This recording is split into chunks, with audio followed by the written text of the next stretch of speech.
Welcome back, guys. Seems like I was only here this morning. How are we all? See Brett's in the chat there, Sam's in, welcoming everybody in, but there's nobody there as yet. Well, there is now, I suppose. Brett's here now. How are we, fellas? How's your Saturday been? Okay? Mine's has been relatively productive. I mean, I've done the stream this morning, and then I've potted around in the workshop here, procrastinating over how I can go about rearranging things to get these two lathes operational with all the video cameras and the lighting. So I think I've got it pretty much sussed out now. Now it's just a case of me getting into it and getting it done. But the amount of gear in this shed, in this workshop, it's going to take probably a good day to 2 days to get it all sorted out. But I'm going to try and get that done, and it'll be good being able to get on the two lathes. Yeah, so we'll see how we go with that.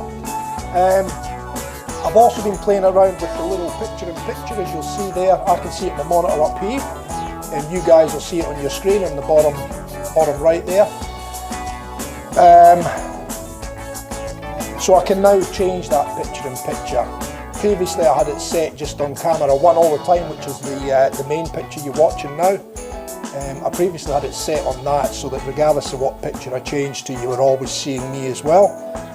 Now I can actually swap that picture around. I've managed to work it all out in the audio video mixer, so that's another step forward. And there's also another way I can do zoom-ins as well at the click of a button, so that's going to be my next project on the audio video mixer. That'll be my next project, is to work out how I can get a zoom on each camera as well using the audio video mixer. So slowly but surely we're getting there, fellas.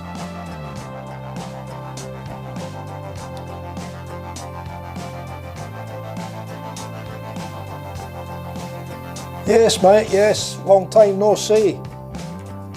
This morning, Brett came in the stream this morning as well, but didn't get in until the tail end of it. So yeah, that was good getting in there anyway, Brett. So and I also done a good deed today. I seen on Instagram that Billy Goat Brushworks had a problem with his lathe. His lathe has given up the ghost on him. The PC board inside that controls all the variable speed and everything has shit itself, which I think is a fairly common thing with a lot of those types of lathes. So basically I had a brand new small lathe about the same size as this, if not a little bit bigger. in a box in my shop from when I shut the shop down. So I messaged them and said, look mate, I've got a brand new lathe in a box here, if you want to borrow it. I says, I'm more than happy to let you have it, and if it means you can get up and making your brushes. So he came down and we had a good chat. He seen the workshop and seen what I do, and we had a bit of a chat about brushes and where things are heading and stuff like that. And he went away with the lathe, so hopefully he can get himself back into action and just let him keep making his brushes and till he gets his other one fixed up. So that was my good deed for the day. So yes, so anyway, we've got this one here. So in this stream tonight, I'm going to be turning this blank, which is originally, because I have made a few handles to this one, and I do actually have one in my own den that I use, a nice fusion. But this one was sort of like one on its own. All the other ice fusions have got a really deep dark blue in them, tint, and obviously the white swirls, but this one came out a little bit different to the other ones, so it's a bit unique, this one. It's still a nice looking blank, and it should still make a nice handle, but it is a little bit unique to the other, what I've in the past called iced fusion. So this is the one we're going to be turning tonight, and we'll get this one knocked over. It's going to be the exact same shape as the green malachite one that I turned in this morning's stream. So it'll be pretty, I mean, again, I'm not going off measurements or templates or anything like that. I'm just going to take it straight out of my head and how I normally do it. So it might be slightly different, but we should be able to get it fairly close. So it'll be exactly the same shape as the green malachite. So anyway, now that I've got all my gobbledygook out the way, we might get started. I don't see Razor in here yet, but he might drop in a little bit later. Yeah, the green one, another nice one, mate, another nice one. Similar blank, well, same blank, same pour, the green malachite to the one that I think we done for you, wasn't it? You got the other one? So they're the only two out of the LE brushes that we've done that have the green malachite. So there's not a lot of them out there other than the LE ones, so they're quite unique. But I might eventually get some more cast, and I might offer them because they do seem to be quite a popular, it seems to be quite a popular mix, that one, the green malachite. So I might get more cast and offer them as a blank to do. So anyway, we'll see how we go with that one. Samuel's off to dinner. No problem, Sam. We'll see you when you return, buddy.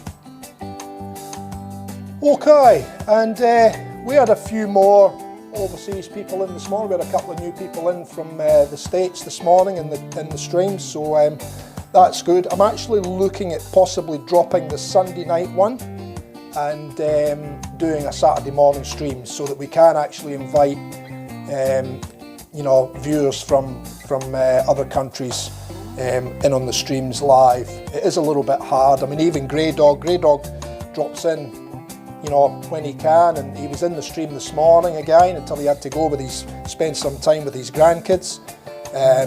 But it might make it a little bit easier for Grey Dog and a few other people to drop in some of the streams, especially like the States and the UK and some European countries. So we might look at dropping the Sunday night one. I'll do the Sunday one tomorrow night, and then after that I might look at doing the Saturday morning one in place of the Sunday night one, and we'll see how we go there. 3 is quite a push, getting 3 streams in a week, so it is a bit of a push, and you know, you've got to be planning ahead with what you're doing and that sort of thing, and it doesn't give me a lot of time in between streams to get things organised and ready. So if I do the Saturday stream, the Saturday morning stream, that gives me sort of like Sunday, Monday and then Tuesday to get things organised, and then Tuesday night I can stream. It just breaks it up a little bit more for me, so that's where I'm thinking at the moment, but we'll see how we go with that anyway. Oh, I'm sure you can make a special arrangements for that one, Brett. Anyway, Well, I might sneak in a couple of sneaky ones for you on a Sunday. We'll see how that goes, eh? But that's the thoughts at the moment anyway, so we'll see how that pans out. But I think I've got to give them an opportunity, other countries, to get an opportunity to get in on the lives as well. It seems to be a bit of a request at the moment for a lot of people, and it does make it hard for them with the massive big time differences. So anyway, let's crack on. Hopefully Resin will drop in when he gets himself sorted out. But I'll get cracking anyway, otherwise we'll be here all night again. We've already lost 10 minutes. Not that it's a big deal, but we'll get cracking, eh? So I'm just going to spin this one up. Now this one is a little bit out of round, the blank itself, so I'm just going to take it nice and easy and square up the end first, so we've got a nice fresh start.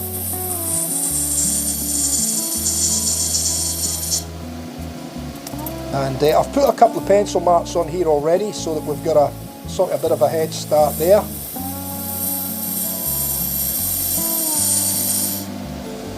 And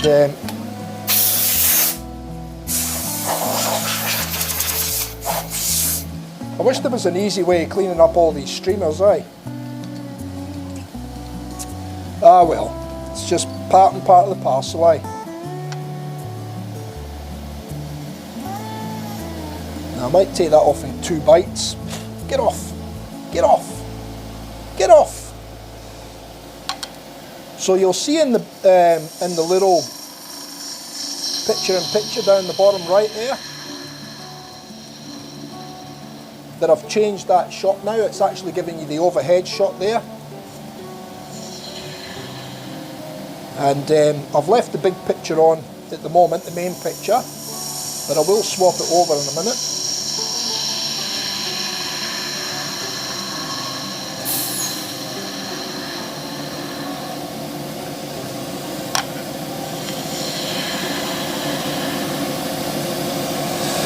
It's amazing the things this little audio video mixer can do. It's just a shame that the driver takes so long to get it all sorted out. But anyway, we will get there. We will get there.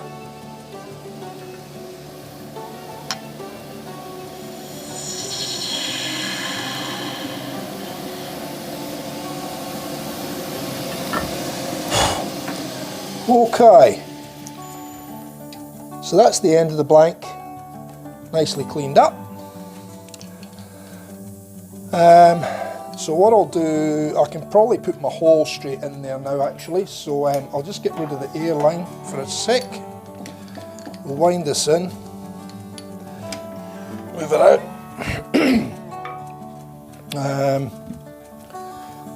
get the knockout bar.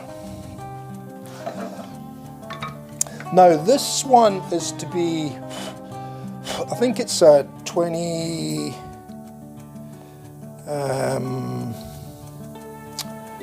let me just check that. This one is to be slightly bigger than the one we done this morning. So this one's going to be a 29 by 17. So 29 by 17. So I'll set my calipers to 29 straight up. I'll do it over here. It's a bit easier. So 29.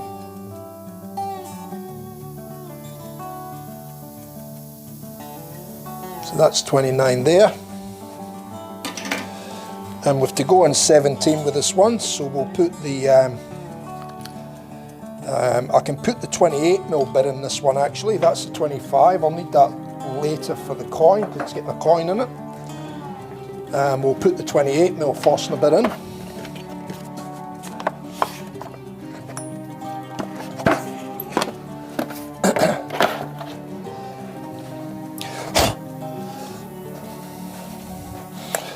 So we'll work that one in. So that's 28, and then we just have to take it out a millimetre. So 1/2 mil either side. We'll do that. But we'll cut the hole first.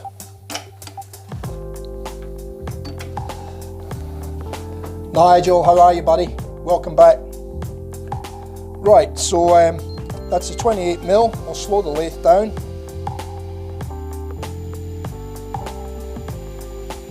Just till we cut the hole.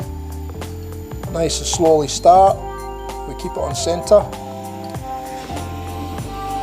And I'll just bore in a little bit to start with. And then we'll take it back out, set it on 0. So there's 0 there.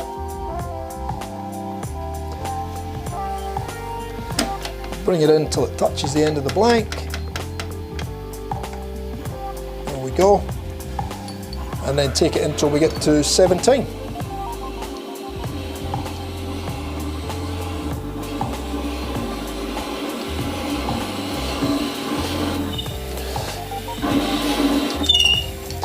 So we'll just clear that.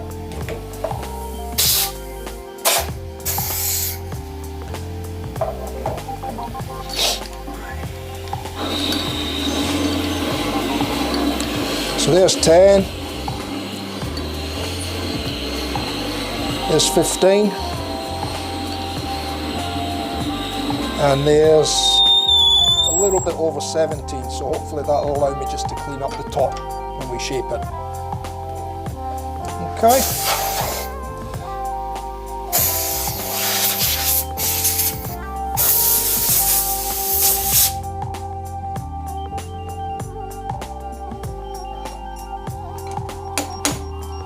Yeah, so it was good to catch up with shaving with Chief this morning too, right? In the stream. Okay, so I'll get rid of that 28mm bit now again because we don't need that anymore. I'll put the 25 one back in and we'll keep soldier on. So as I was saying, guys, I can actually change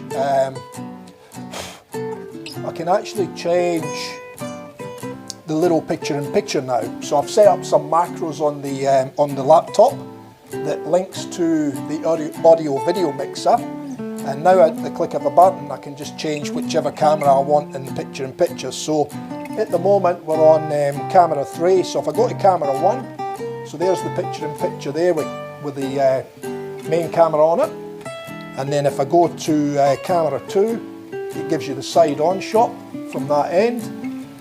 And then I can go to 3, which is the overhead shot. So there you get the overhead shot there.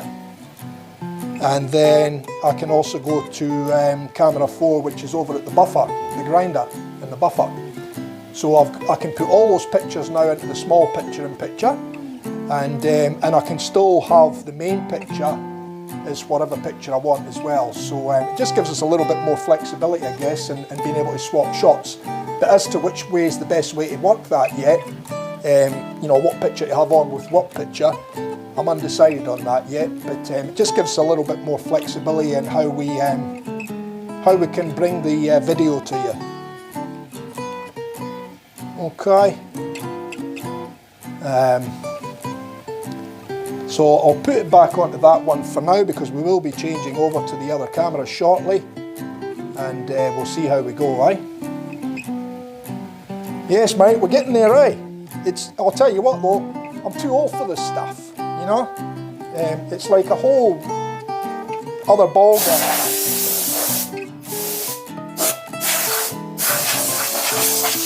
But the technology is brilliant. I'm loving it, you know, the technology with just such a simple little device, you know? Let me put this bit away, guys.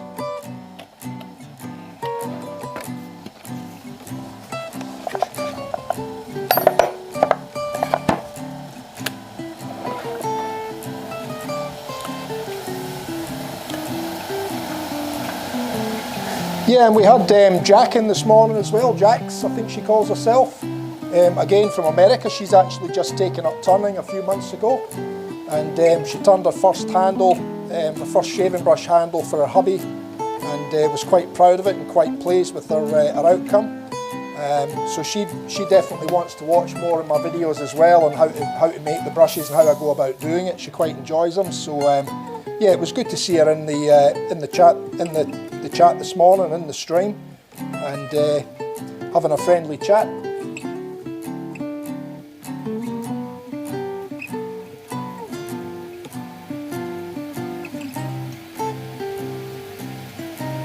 Yeah, that's no worry, Nigel. You just drop in and out as you need to, mate. That's all good. We're here for a little while now, so although these ones don't take as long. So we've got our 17mm there. We've got our 17mm there. You can actually see that better in the camera now. I did drop the exposure down a little bit more again, and I think it lets you see the blank a bit better now in each of the camera shots. I just hope they're not too dark on the replay back on your screens, but certainly you can see the colour a lot more, and you can actually see the rule there as well, where we could never see that before. I've also moved the lights further back so they're not quite as close and in your face now, so hopefully that makes it a little bit better for you. Okay, now what I need to do here is I just need to open that hole up very, very slightly, just to get the 29mm. So I've already set the calipers, so we should be able to just bring the calipers in now and mark that hole.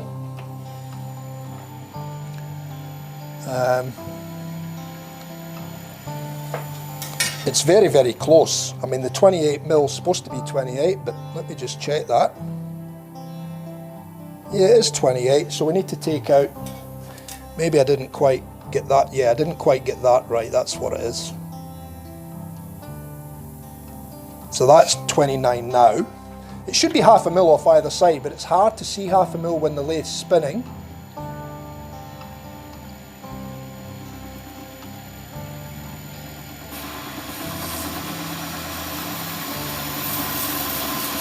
So doing it with the calipers gives you a nice sharp detailed line that you can see easier when you're actually going in with the tool. So now I'll just pull that back a touch. We'll speed the lathe up a bit, and we'll go in with the skew as we normally do. So I'm just going to find that edge.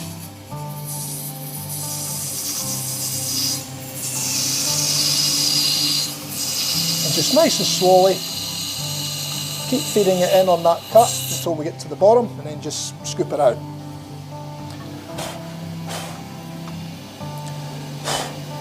And then I'll just check that now. Just make sure that we have got 29.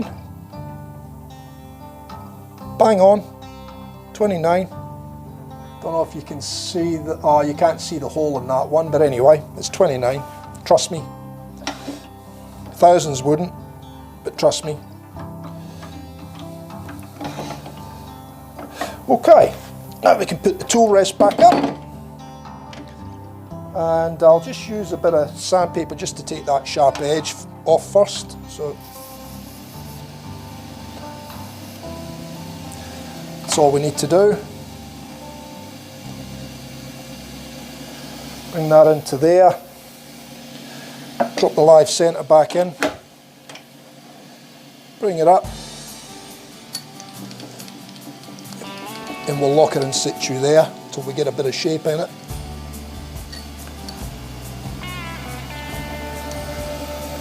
Ryan, how are you, mate?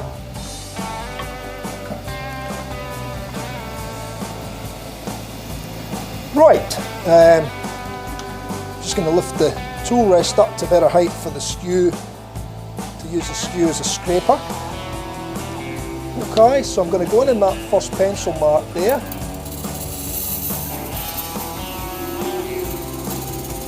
And I'm just going to slowly start to form that shape now, the rounded top.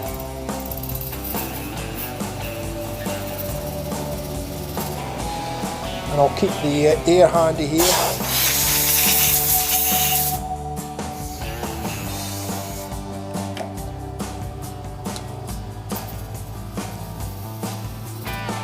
Now this one will probably be a little bit heavier on the top, being that it's getting a larger knot, a larger rhodium. But we should still be able to get the proportion right. So again, it will end up being a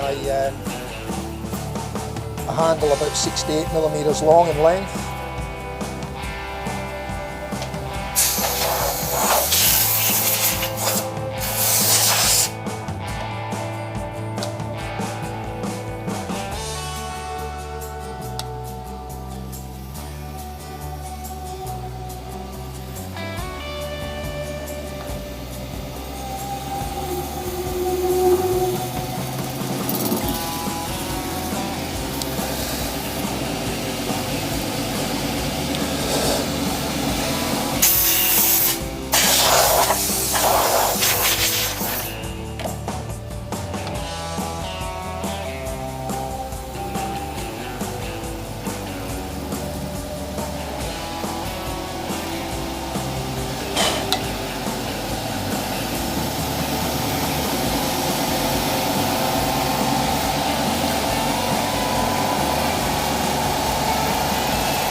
I think Ryan just got in. He was playing footy down in Sydney today, so I think he's just got home, unless he's on his mobile. I think he just got home, so he'll probably be having a shower and then he'll probably join us again.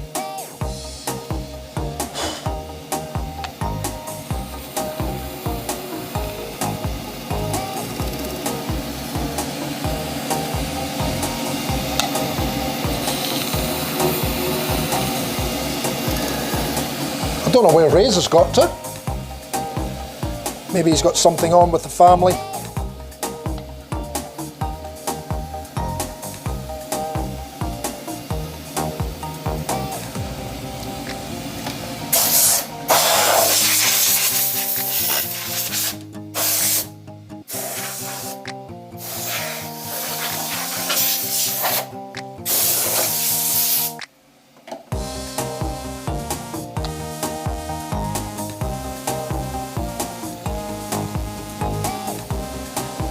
Actually, Jax said she was going to try and stay up to watch this stream tonight, because it's about 2 AM in the morning their time.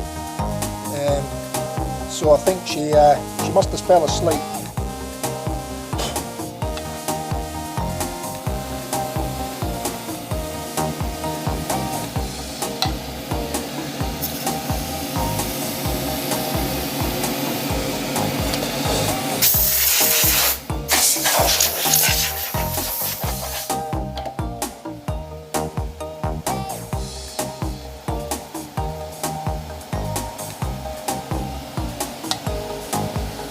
Is that Razor you're talking about, Brett?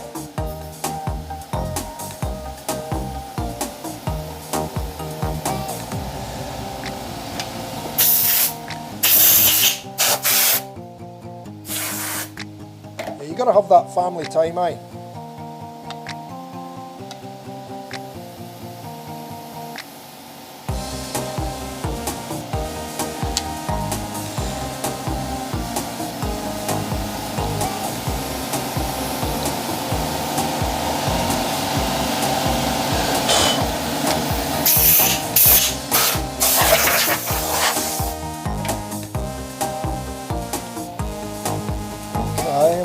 Happy with that there, so I might leave it at that for now on the top section there.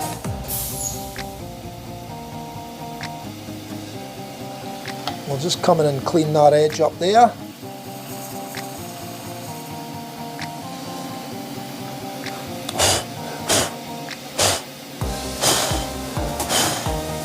God damn it, having a fight with streamers. Okay, we'll leave that for now. Once I reduce that ring back a little bit, then I should be able to come back in there again and get in a little bit further. So we'll just check the height here with the carbide first before I start getting too carried away. Okay, that looks alright. Yeah, Suri's good, eh?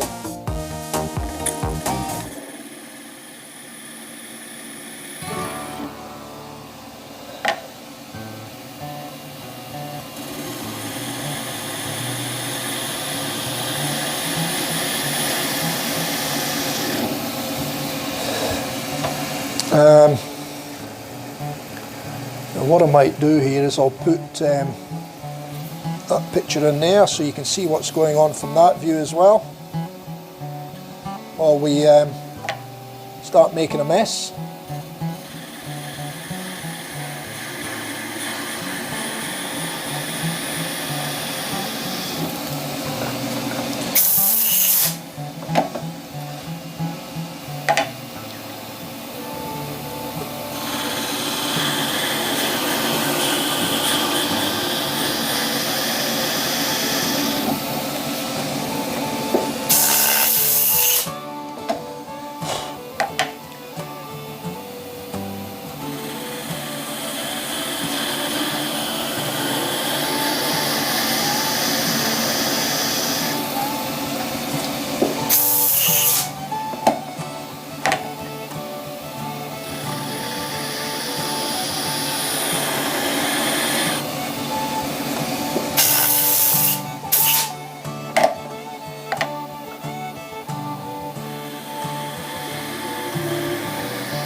Let me get that back to the chat there so I can see what's going on.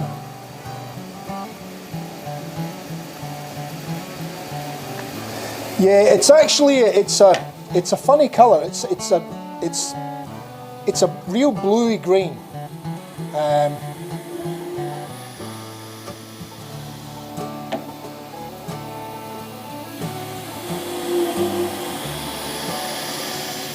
Whereas all my previous Ice Fusion blanks have been a real deep blue.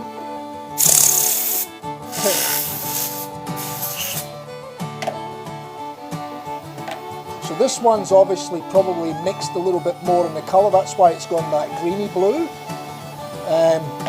Either that or the colour wasn't quite the same when this one was poured. Because the other ones were, like I said, they were a really deep blue with strong white in them. If you look up my website, sorry, not website, my Facebook page and click on the photos and you look through that, you'll probably see some of the original Ice Fusion handles in there. They're a real deep blue. Very nice though.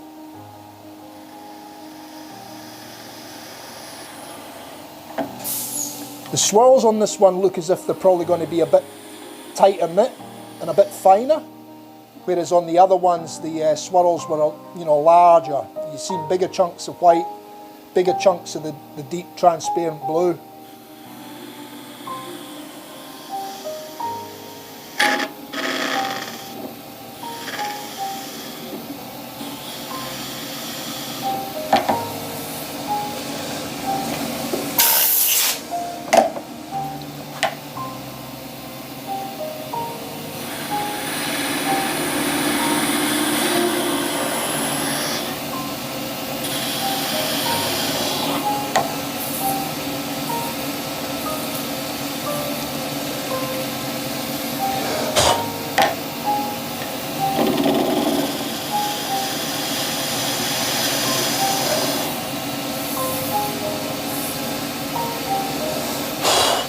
Okay, so what I'll do is I'll come in now and I'll just reduce that ring down a little bit.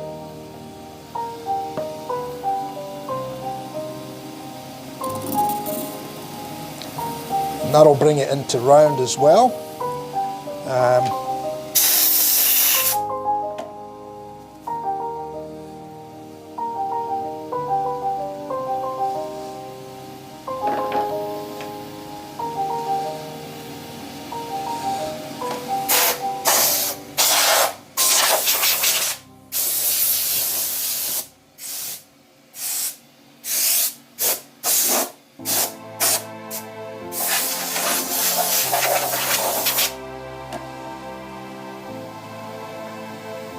So just a little bit more for the ring.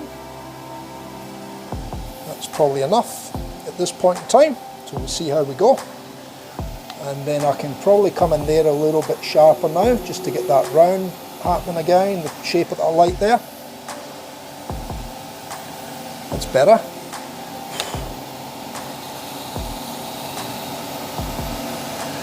And then I can sweeten that shape in now.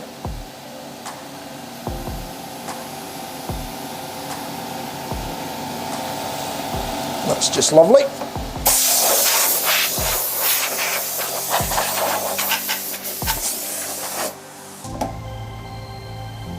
Haha!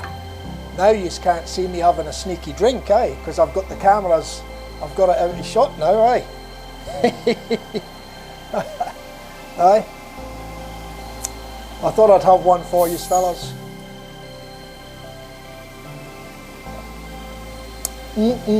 Nice and cold too, aye. Icy cold. The only way to have it. Right, while I'm here, I'm just going to go in and just tidy that edge up again. That's better.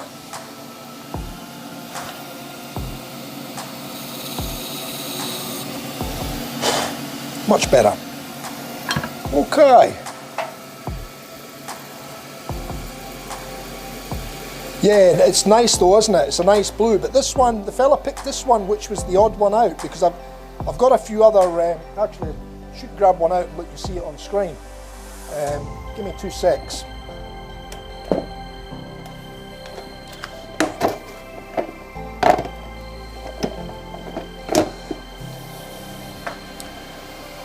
So there's another ice fusion blank, and that's the usual colour, where it's a really deep dark blue, but it's transparent. So this one has got a lot of transparent in the bottom, but you've got a lot of blue and white spiraling happening in the blank further up the blank.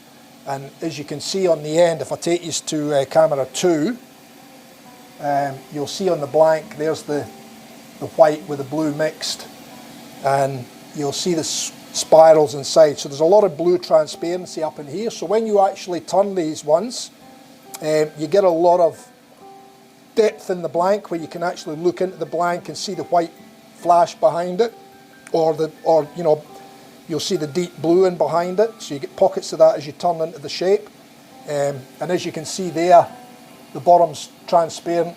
It's a deep blue. I don't have a light to put behind it, but yeah, and that's the typical ice fusion blank that I had done a long time ago.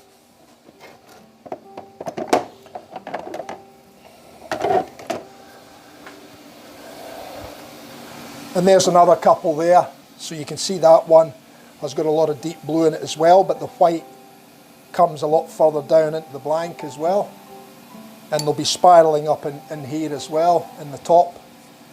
And then there's another variation again. So again, you've got the deep blue, the white coming down further, and you can see there's some real traily bits of white in that blank. So that was the traditional iced fusion that I started a long time ago.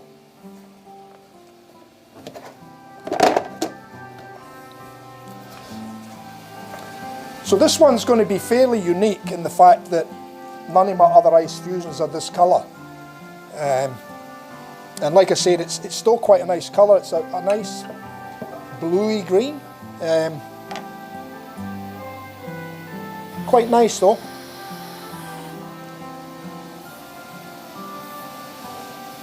But the spiraling on this is a lot tighter as well, so we're not going to see as much separation of dark blue tint with the white.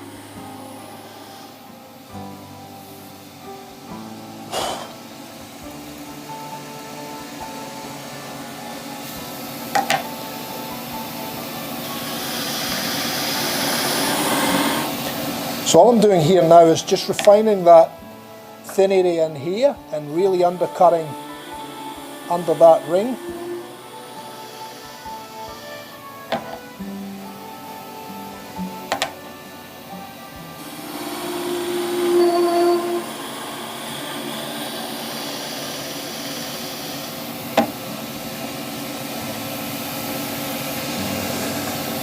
Until I get it near enough where I think it needs to be, and then I can so you see there, I just thinned the ring down a bit. The ring was just a little bit too chunky.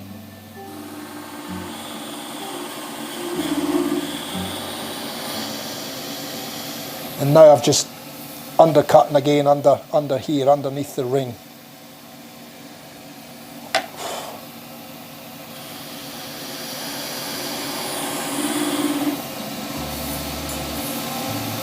And you'll see that I'm having to change directions with the end of the tool. That's just because it's a set radius and I'm just working it from different angles to get the undercut where I want it to be. And I think we're getting fairly close there now. This one is going to be a little bit chunkier than the other one because, like I said, it's got a bigger knot in it, this one.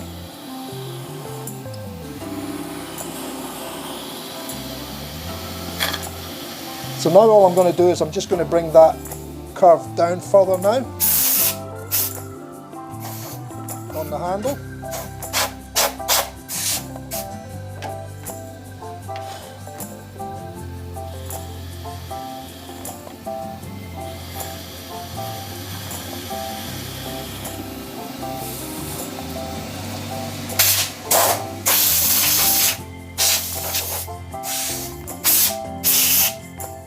Streamers are kind of behaving themselves for me tonight, not as bad as sometimes.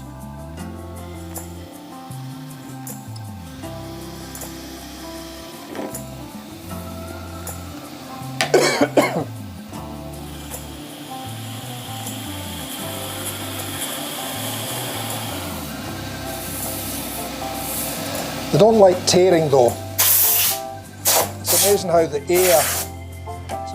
air just cuts straight through them, you know, frees them off.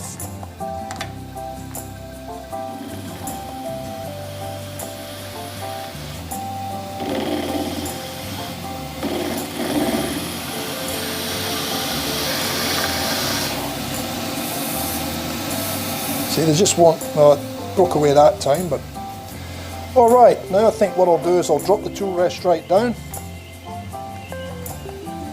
and we'll put our parting mark in the bottom.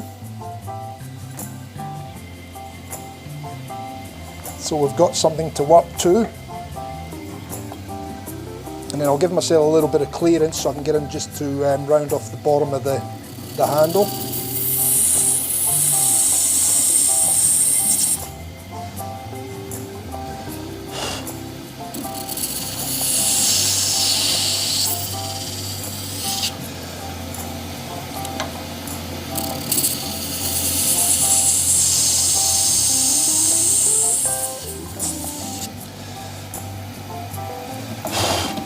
Anthony's back in. How are you, mate?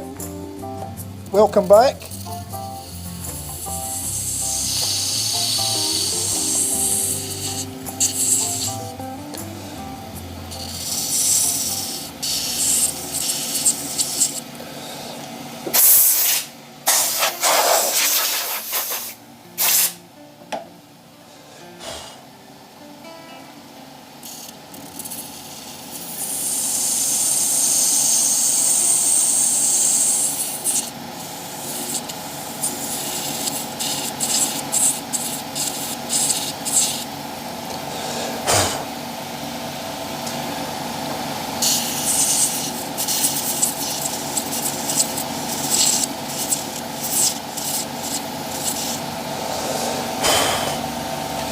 Okay, that should do that.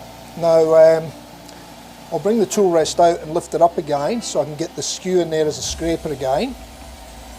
And I'm just going to put a V on that waste piece on the bottom and get as close to the chuck as I can without hitting the chuck.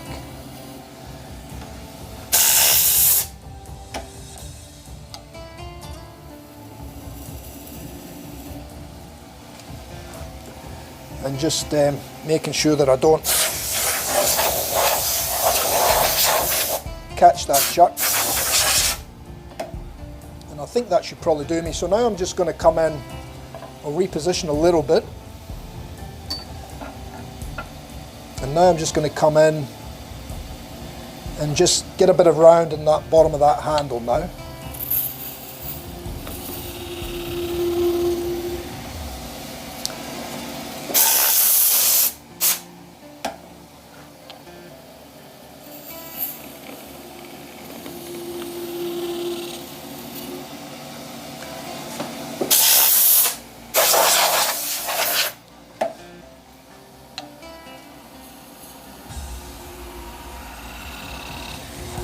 So you can see how I just worked one curve to the other curve.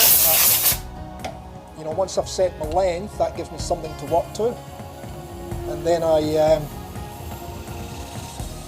just blend the one curve into the other curve, and typically that gives me the nice free-flowing shape that I like to get in these handles.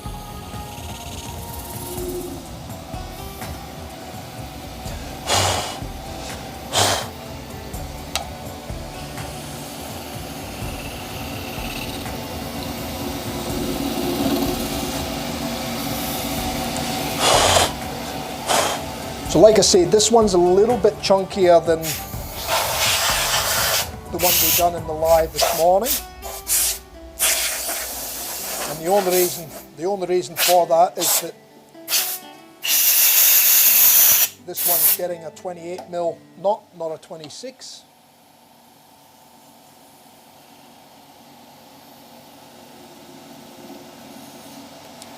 I mean, I think the 26mm knot is a great size for a knot, to be honest. It is nice to have a little bit of luxury with at least having one or two large knots, but 26 for me is the ideal size for a brush.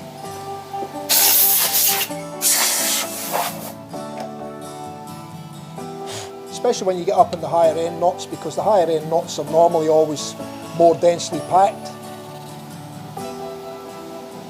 So you do end up with a slightly bigger than normal knot anyway.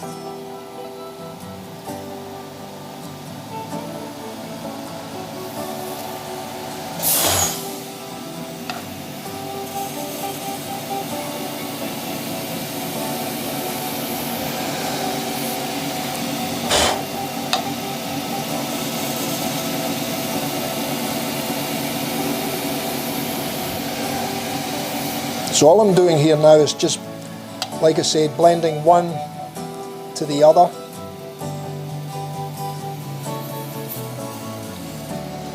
And making sure that I'm getting closer to my final shape. I think the bottom's probably still just a little bit too big there on this underside here, so we're just going to spend a little bit of time on that.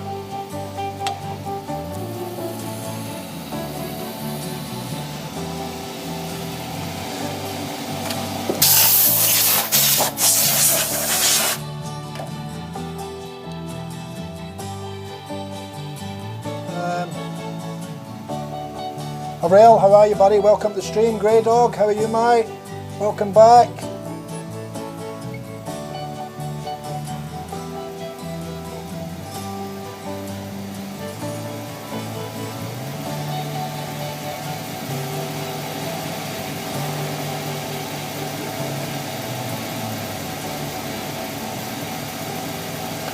Oh, so Anthony's a YouTuber as well, yeah? You'll need to send me the link, Anthony, and I'll have a bit of a look, mate. If you can leave it in a comment below, or below the video, or just message it to me, mate. I did send you a message earlier. I don't know if you got that or if you've replied.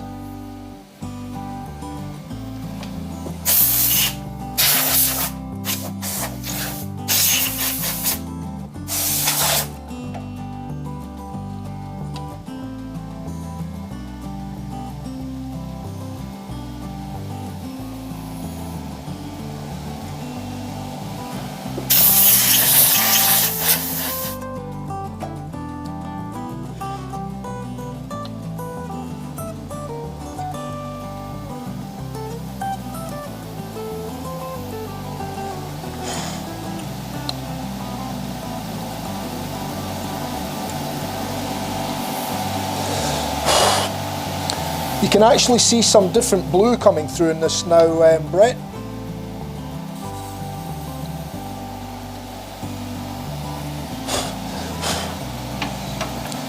You'll get a look when I stop the lathe, probably. I'm just going to go in and just take a little bit more out of here.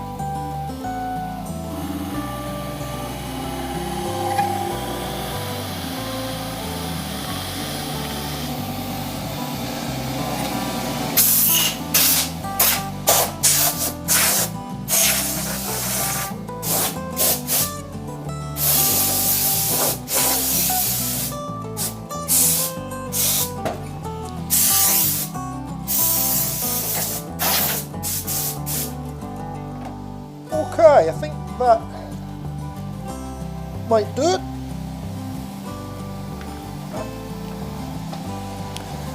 So I'll just go in and part a little bit more material out now in the very bottom, and then we'll get on to the sanding, the boring part.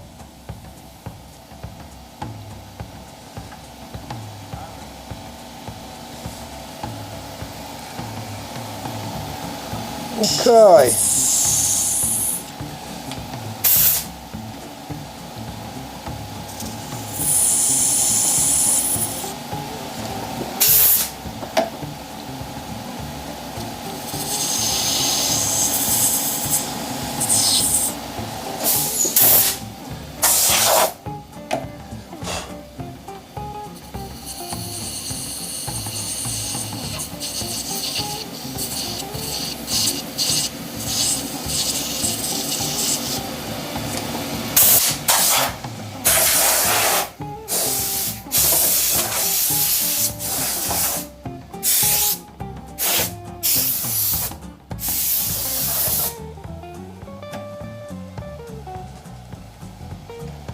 All right.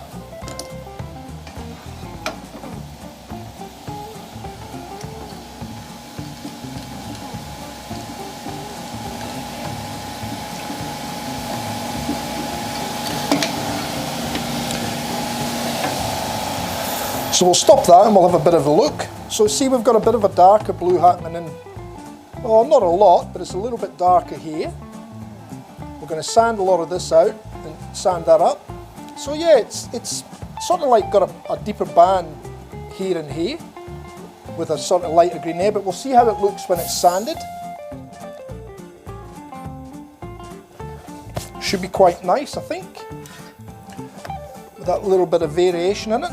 So we'll slow it right down.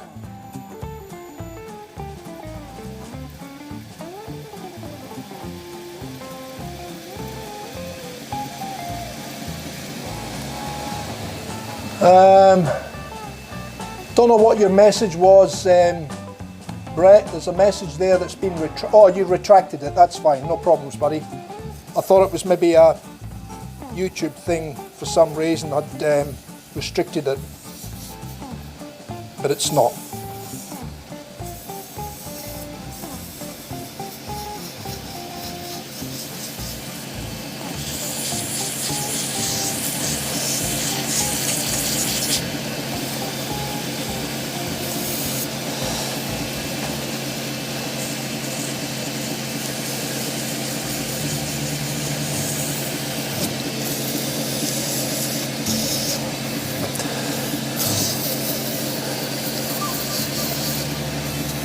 So again, because this is getting fitted with a rhodium, I like to try and keep a little bit more meat around the top to support the knot so that it allows for the knot to expand. And Sarjan's got a process with these rhodium knots where he test fits them about 2 or 3 times after wetting the knot. You wouldn't know, but it's just to make sure that he gets the knot to the right size as well, so that it doesn't cause any issues. Because obviously the more densely packed the knots are, the more they'll expand when they take on a bit of water. So we've got the process, well, he's got the process pretty down pat. That's why I like to work to his sizes when I set the sockets for the knots, and that typically should allow for it. It's more of an issue when you've got a mix of timber and resin knot, not so much when it's just a resin knot, sorry, a resin handle, because the resin tends to be stronger than some of the timbers are when it comes to that outward force pushing the knot out, or pushing the handle out, I should say.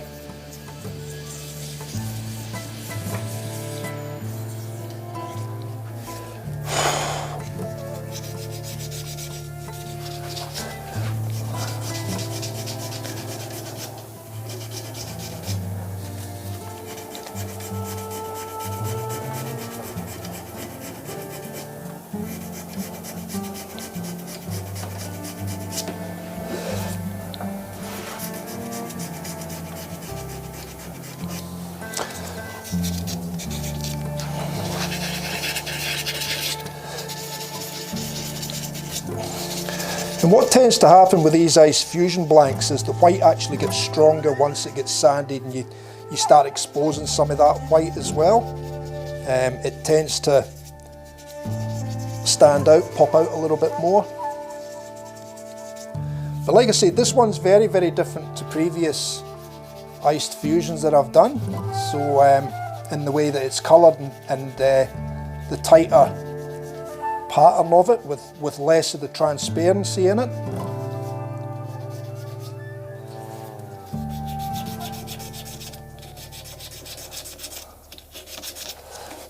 So it is going to be a very unique ice fusion, this one.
Yeah, Grey Dog was spending valuable time with his grandkids today.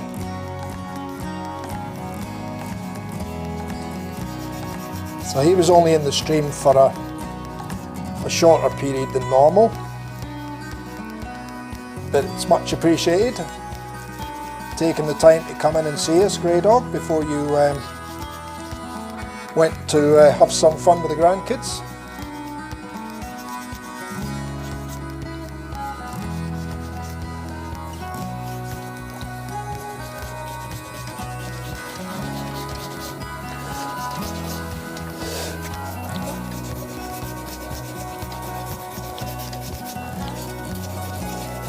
I'm surprised you're still awake, Grey Dog. I'm surprised that the kids didn't tire you out, mate.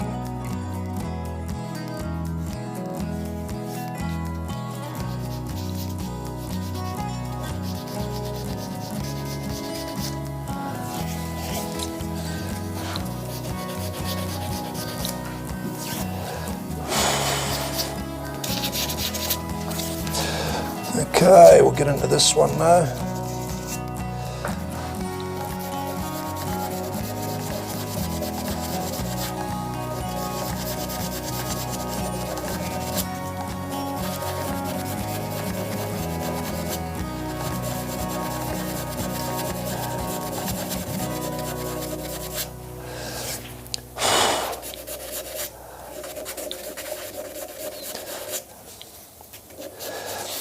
Oh, you probably haven't seen it yet, Grey Dog, but I've started setting up the other lathe and getting the other lathe set up with the fluting set up. So I'm planning on doing a stream with some fluting. It'll probably still be a couple of weeks, 2 or 3 weeks away, because I do have to rearrange a fair bit of the workshop, which I need to do anyway, because I do want to stream from both lathes at different times. So it's in motion at the moment. So I started doing a little bit of prepared stuff today for getting ready to do that fluting live. So you'll see how I do it and some of the techniques that I've got for doing that, and some of the fairly simple jigs that I've got to do it.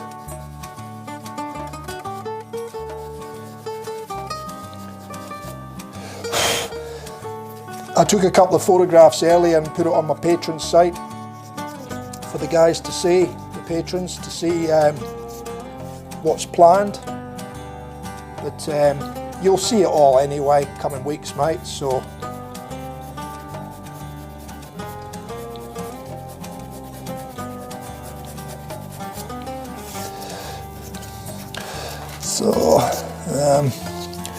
just going to try and get in there a little bit more now. Actually, I might use my little foam pad if I haven't lost it. Where has that gone? I did have it there. I bet you it's blown away on me. Yeah, I've lost it. Let me have a look on the floor if I can find it. No. Oh well, I don't know where it's gone.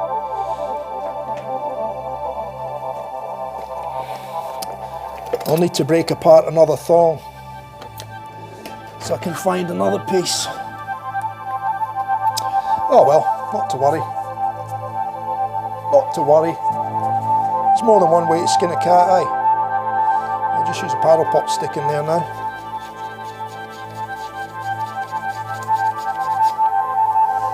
That'll do the job.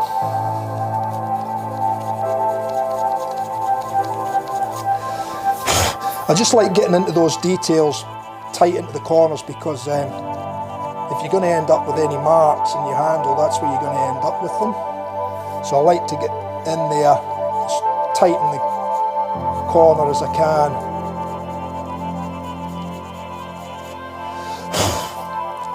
And I'm much happier with that now, so we'll go the other way now and just tidy up the top of the ring.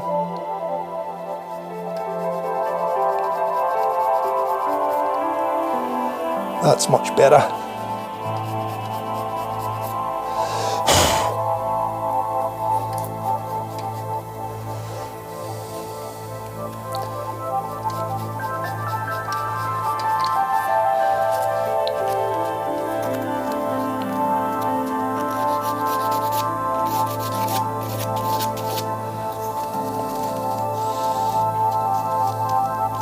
Yeah, for them guys it is too, yeah.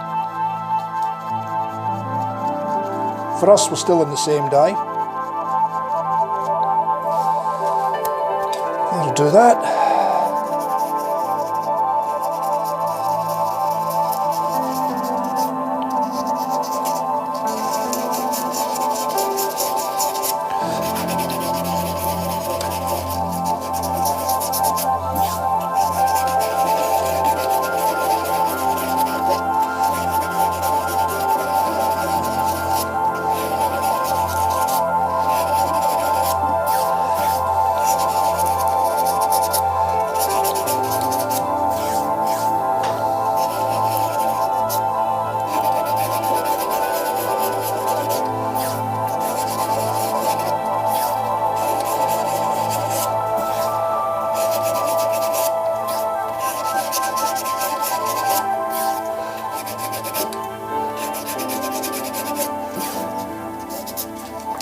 Okay, I think that'll do it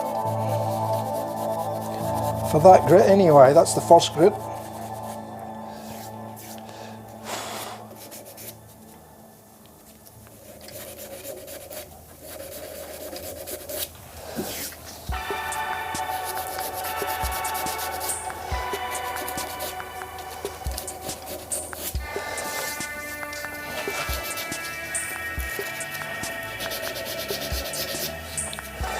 And we'll just round over that top edge now as well, take the sharp corner off.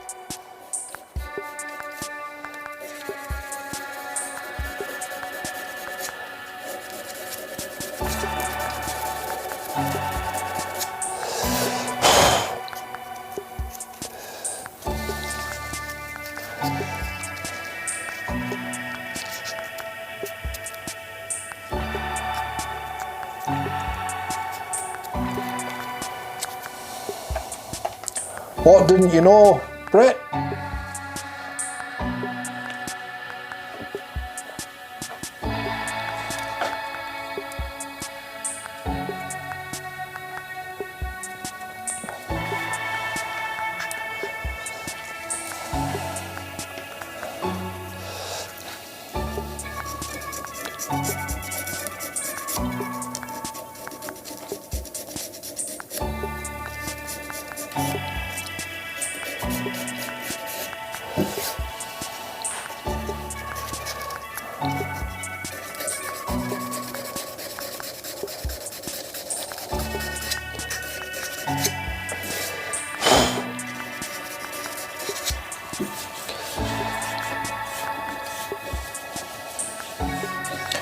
Yeah, again, if you look on my Facebook page, TF Custom Shaving Brushes Facebook page, and if you go to photographs and look for a browny, bronzy, goldy coloured one, and it's called the Roman, and that's one that I put flutes in.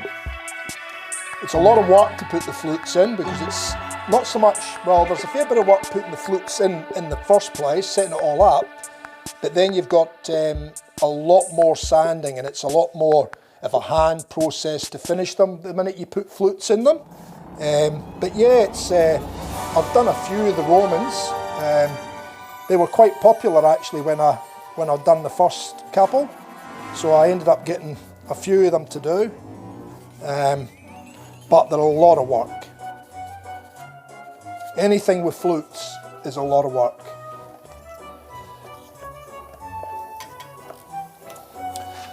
So, you know, you take a handle 2.5, 3 hours by the time you, and that's not taking into time your casting time and all that sort of thing. But just turning and sanding, you know, when you look at that, 2.5, 3 hours that you got to put into a handle, and then you start thinking about fluting and all the extra hand work that's got to be done in the sanding and the flutes, because you've got to do it for every grit too, you know, like it's just the same process as what we're doing here, but all done by hand. So it's a lot of work, but I'll tell you, they do look nice. So like I said, if you look up the photographs in TF Customs Shaving Brushes Facebook page, and just look for a really dark coloured, bronzy, browny, goldy colour, and it's the name Roman actually really suits it, because I think it's just got a shape that sort of you'd expect to see from that Roman era type thing, you know.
So this handle's also going over your neck of the woods, Grey Dog, over, well, not necessarily your neck of the woods, but over to the US.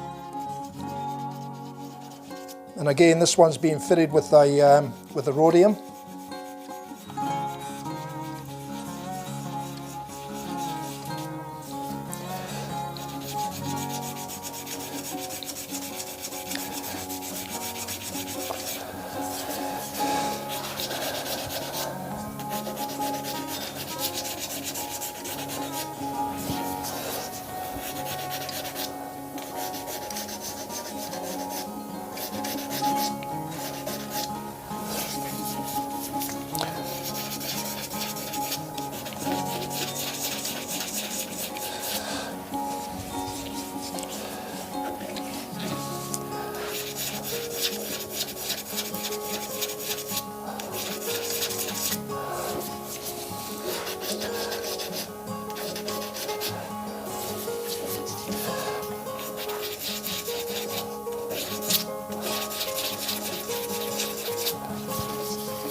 Yeah, like I said, Anthony, if you want to have a look, mate, if you just go to the photos section on my Facebook page and you'll see the ones that I've done. They were just a straight vertical flute up the handle on the bottom and on the top section, but the handle itself came up quite nice.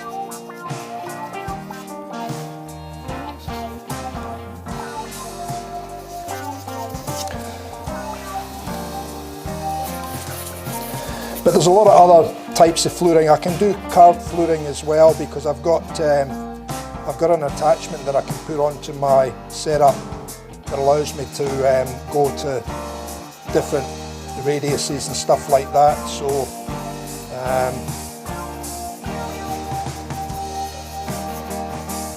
it's just really experimenting and playing with it to see what you can do, you know, like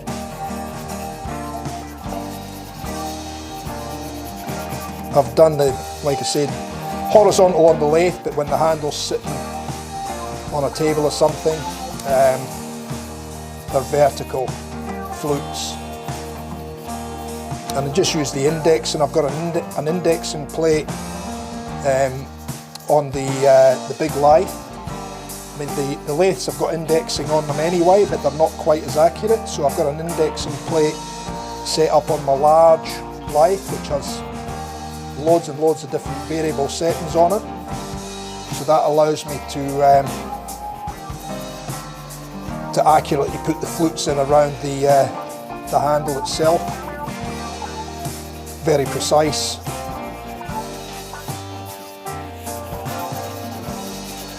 But like I said, it is a lot of work.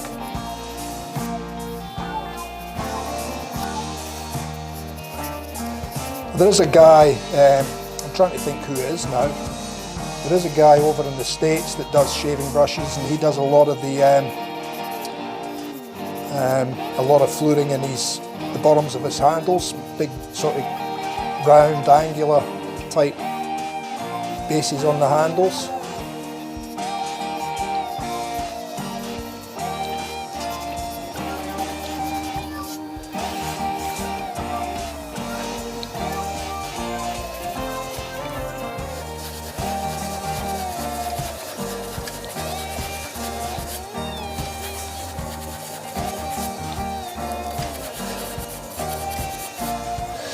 I don't think you can send links in the chat on YouTube unless there's something that I need to enable to be able to do that. I don't know if you can put links up, Sam, you can try it.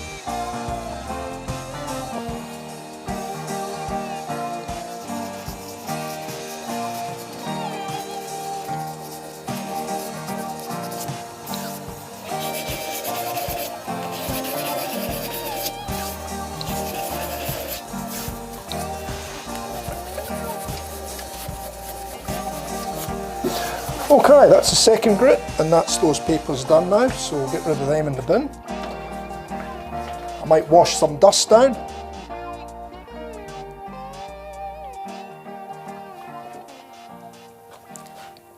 Nice. Right.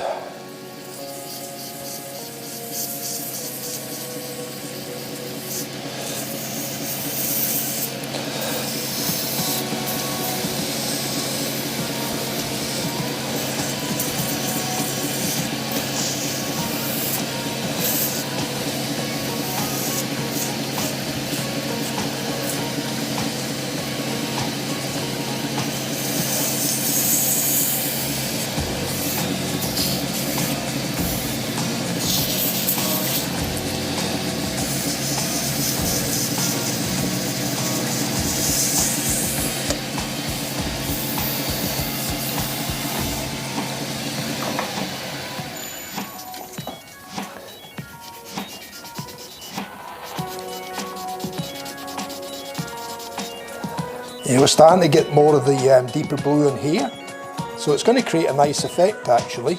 We're getting a little bit on the bottom, we're getting a little bit in here, and a little tiny bit around the top. So it's actually going from a greeny blue to a deeper blue in the thinner part of the handle. So a nice effect.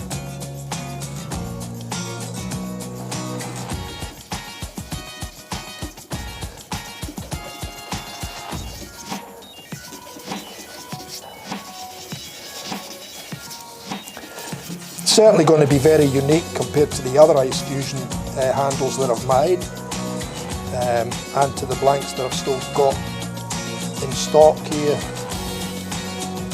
So this one's certainly going to be a little bit more unique.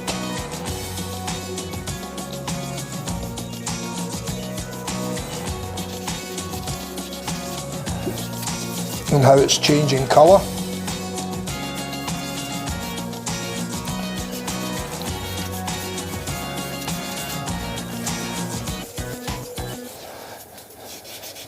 I'll have to have a look and see if there's something I can change so that you can post links in there. Might be in the settings for the YouTube channel somewhere.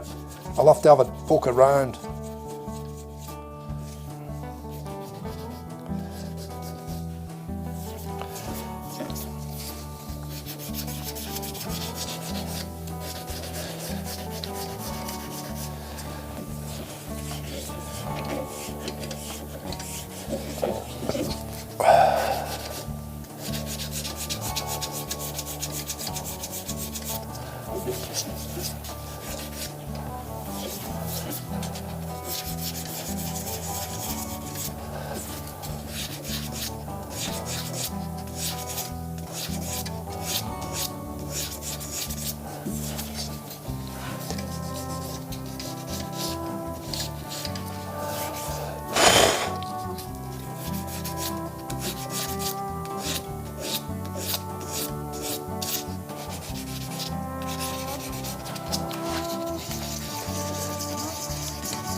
Yeah, it could be I mean, it's like I said, I've never really poked around to see in the settings if it's something that you can enable or disable.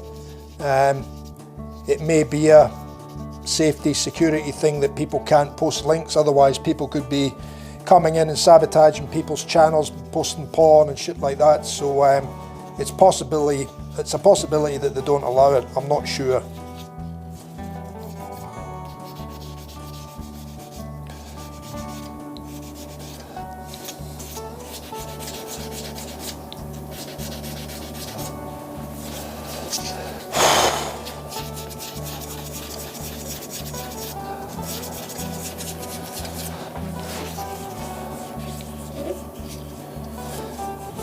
Yeah, maybe if you type it with dots or something in between, or dashes or something in between, it might not recognise it then as a link. Maybe if you type it, or as grey dog size, you might be able to do it that way. Might make it easier for the other guys to find it.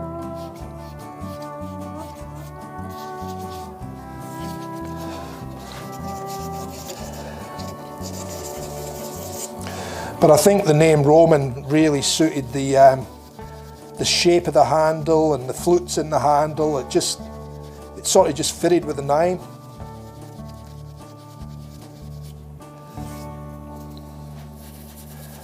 I don't name a lot of my handles really. I used to name them by the blanks, but I really don't name a lot of I don't name my shapes or the handles themselves in a lot of cases. I just leave it be, and if people want to give them names, they can give them names.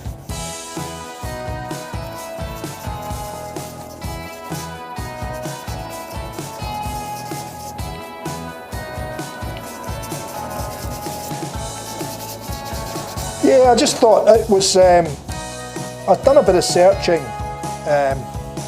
because the audio video mixer that I'm using is a fairly new release from Blackmagic Design, and there's a lot of information on the net and on YouTube about them.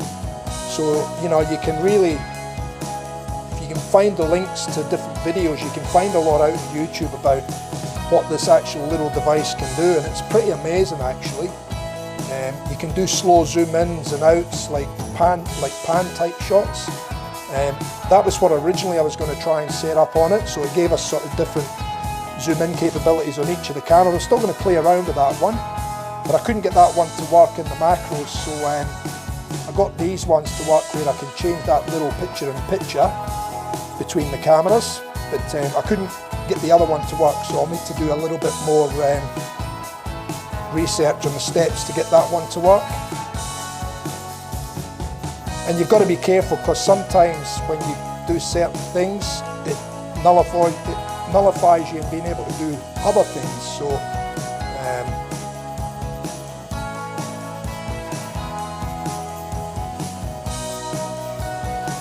So I've got to watch that it doesn't interfere with anything else I've set up. This doesn't at this point in time, so it's good. It works quite well, and it just gives us another dimension to the video overall for you guys, so that you can see better what's going on from different viewpoints, and at the same time, rather as, you know,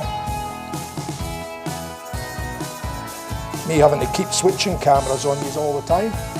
But it's good in the fact that I can change that little picture now, which was something I couldn't do in the past. So it's, again, it's just learning how to drive it properly, you know.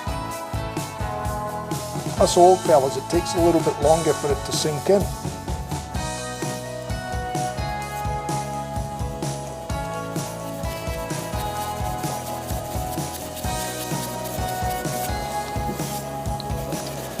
We're in no rush, Grey Dog, are we, mate?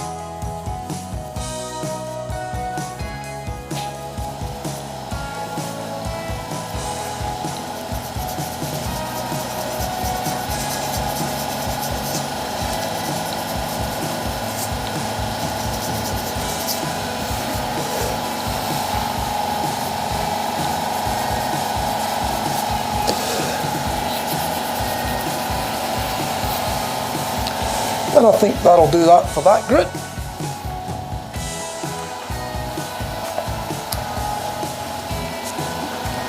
One more after this one, and then we get to the wets, fellas. The one that is all like, seeing the wet.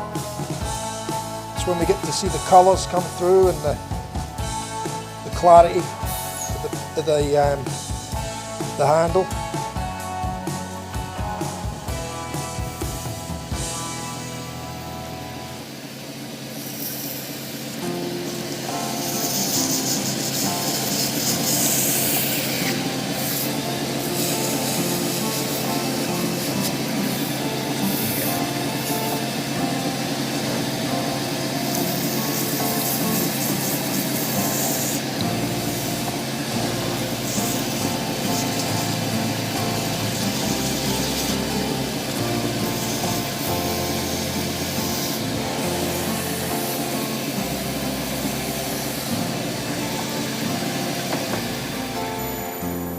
Yeah, Vicmart make all their lathes this colour, mate.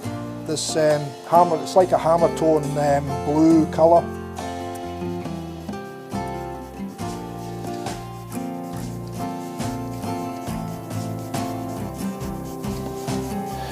Usual protagonist, how are you, buddy?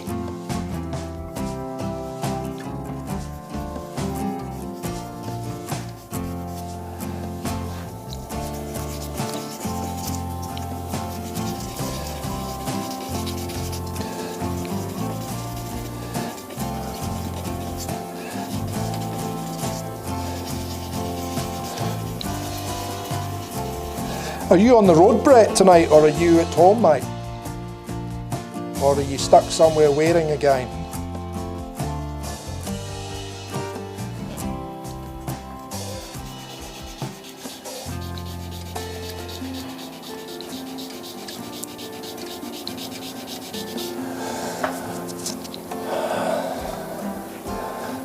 Cheers, Grey Dog.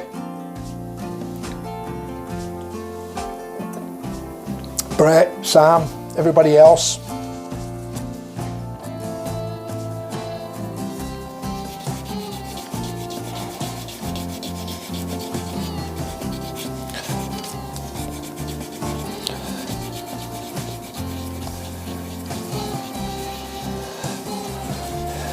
Ah, so you got a free pass now, usual. Kids are in bed, eh?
Oh, you might have been out of the stream away for your dinner or something. I mentioned the international one will probably leave on a Saturday morning, but what I might have to do is stop the Sunday night one. I explained in the video in the beginning, Sam, what my thoughts were there. So I'm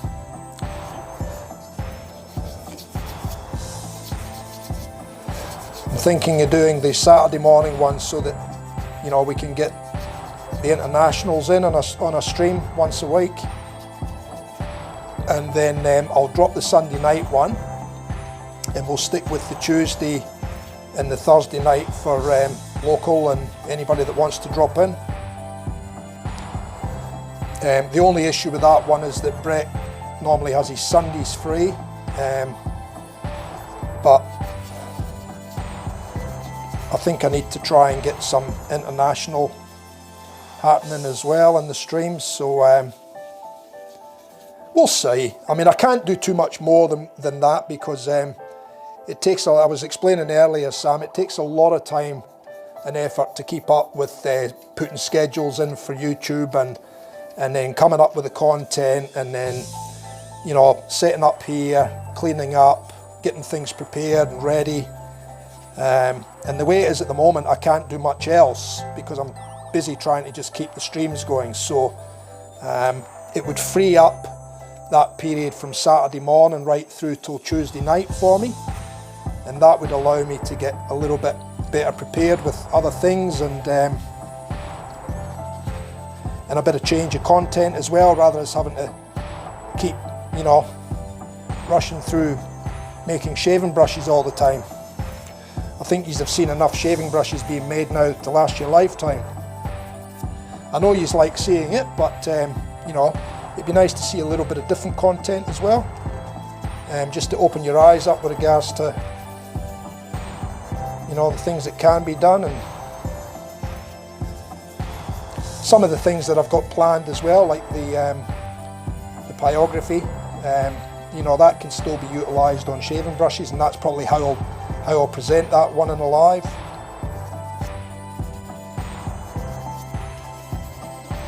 How you can decorate and colour timber shaving brushes, and, you know, different things like that. So all interesting content and just something a little bit different.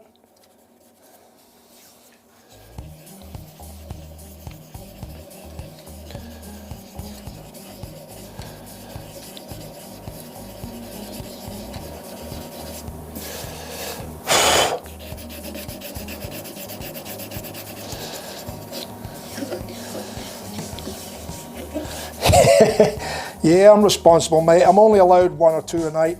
Well, not even every other night. Normally it's one night, or maybe sometimes two nights. Say a Friday night I might have a couple, and then either on a Saturday or a Sunday I might have one or two. But that's really all I'm allowed with the medication I'm on anyway. I'm not supposed to drink at all, but hi, we only live once, aye.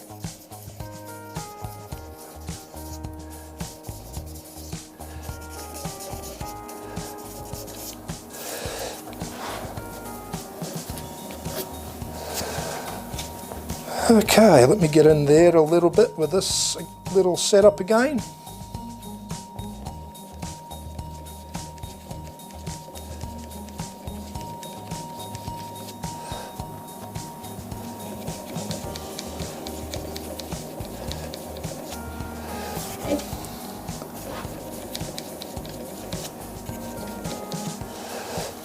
And then we'll do the same here.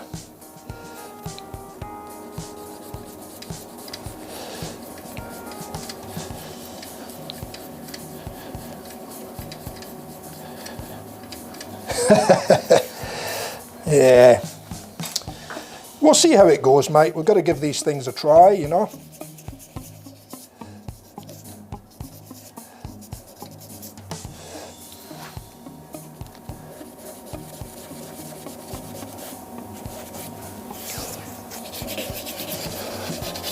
All right, that's that grit. We'll get rid of that bit of paper. So lucky last before we turn to the wets.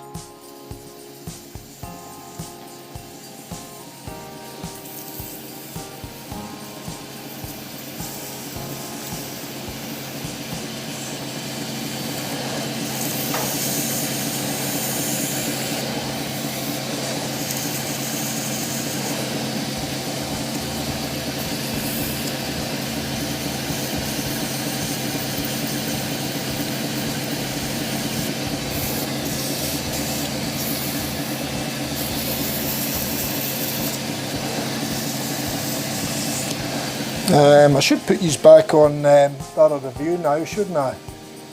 You'll see more in there.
It's Razor that likes the wet, isn't it?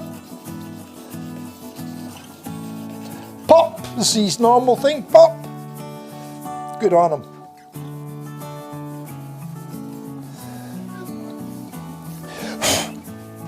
Isn't it good when you got a good bunch of guys getting together, right?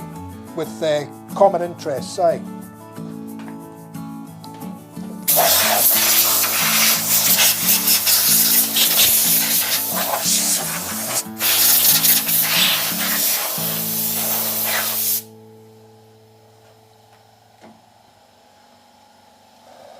So you can see this has got that sort of greeny blue. There's a little bit of the deeper blue on the very bottom, and we're getting little bits of white in here, and then we've got the deeper blue here, and then the greeny blue starts to pick up again in the ring, and then we get greeny blue up the top section again with a little bit of clearer and darker blue popping up through the very rim of the handle there.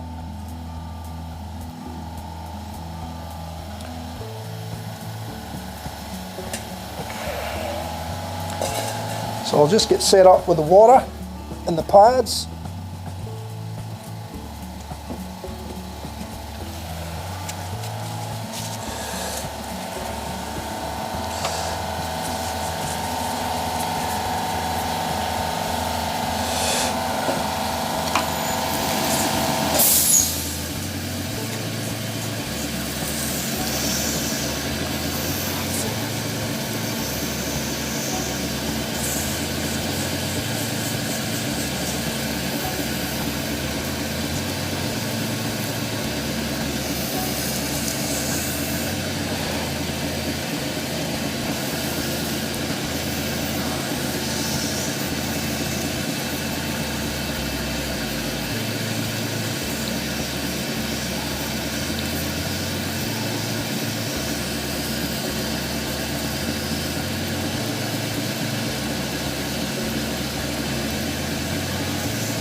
So you can see that colour come through in it now. It's quite unusual, but nice at the same time. just having that little bit of variation in it.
He'll be watching this back later on, or when he gets a chance, and he'll be ribbing you fellas in the next live.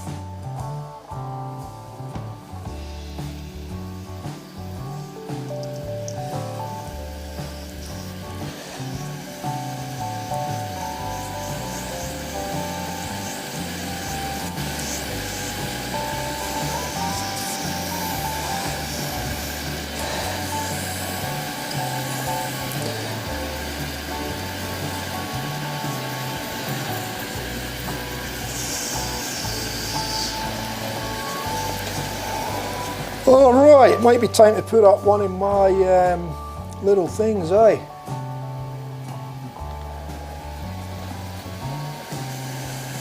Thanks guys, very much appreciated. Razor, Sam, Brett, Catman Fan Shaves. Thanks for the support, fellas.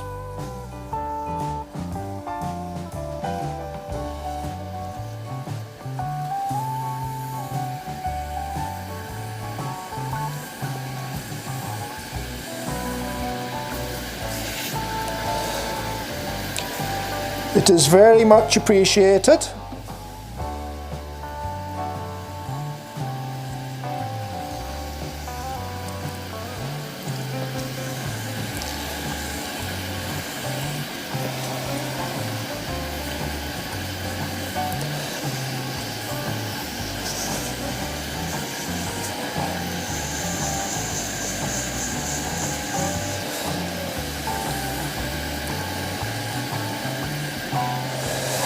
Okay, I think that'll do that. So I think we'll jump on to the soft touch pads now.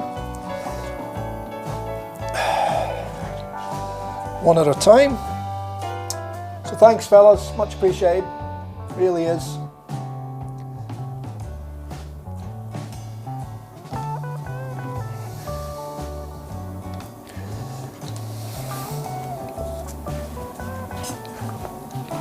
I'll do the one tomorrow night.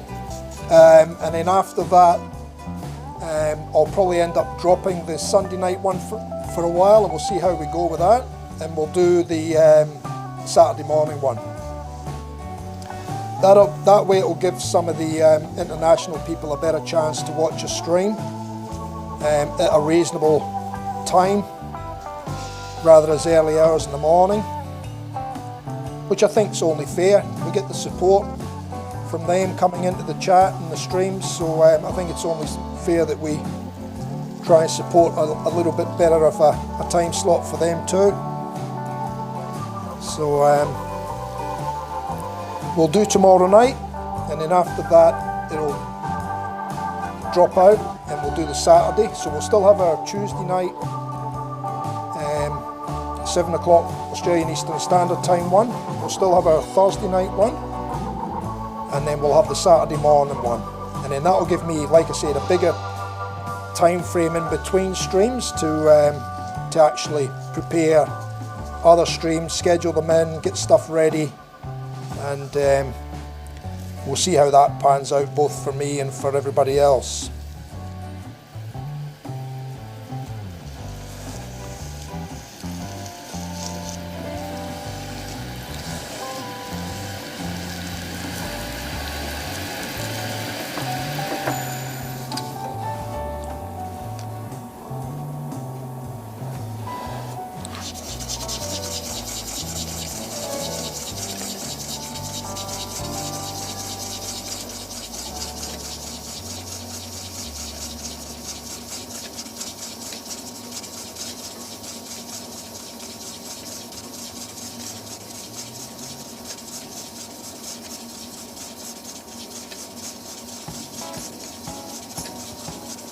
Yeah, 8 AM for Saturdays and 7 PM Australian Eastern Standard Time for Tuesdays and Thursdays.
I mean, I can put my big ugly face up there again if you want, but I think it's nice having the different angle shots at the same time as well sometimes, and then I can mix it up, you know.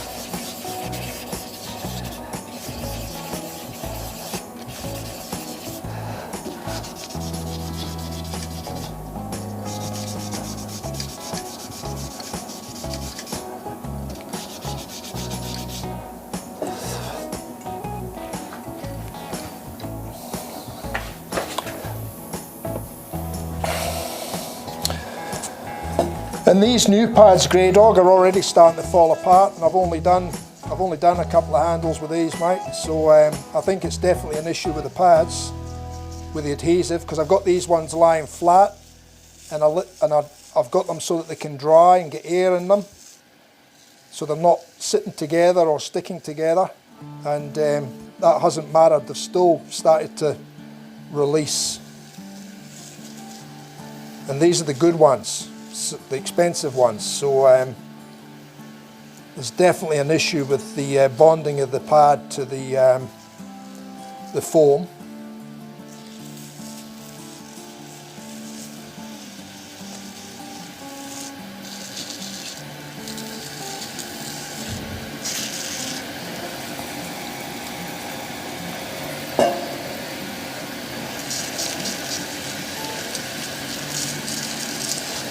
Yeah, they've got to be really fine though, mate, because these pads go up. They start at 1500 grit, and then it goes up to 12,000.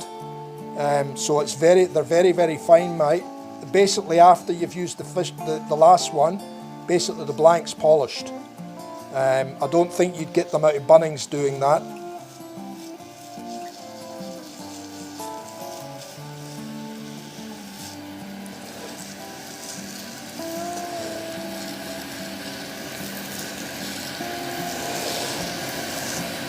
Yeah, these ones came, I bought about 3 or 4 of these the last time I bought them from the same supplier, a local fella here. But these are the proper micro mesh branded ones. So like I said, they're not the cheap ones. I have had them before, and they seem to be okay then. They used to last for a real long time when I was doing my pens and stuff, but they're certainly not holding together like how they used to hold together. That's for sure.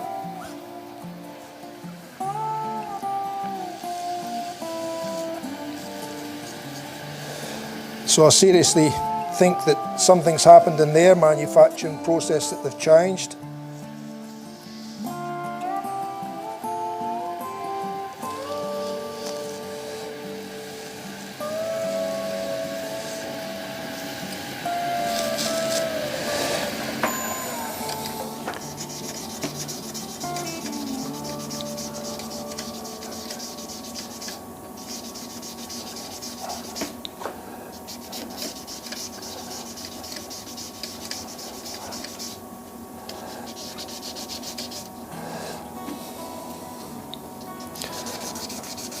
I mean, even when I bend them like that to get them into the rounds, I mean, I'm fairly gentle and not bending them too sharp, but you can see the fabric's already creasing up. It's releasing, you know, so not good. And the cheap ones that come in from China are just absolutely useless. They don't even, I mean, after you've sanded one handle, the grit's basically gone off the pads, and then they're doing nothing after that. So it's better to stick with the branded ones, but if they're going to start falling apart, I might have to look for another alternative. I might have to go to just wet and dry paper, but in really high grits, like what they use in cars and stuff, you know.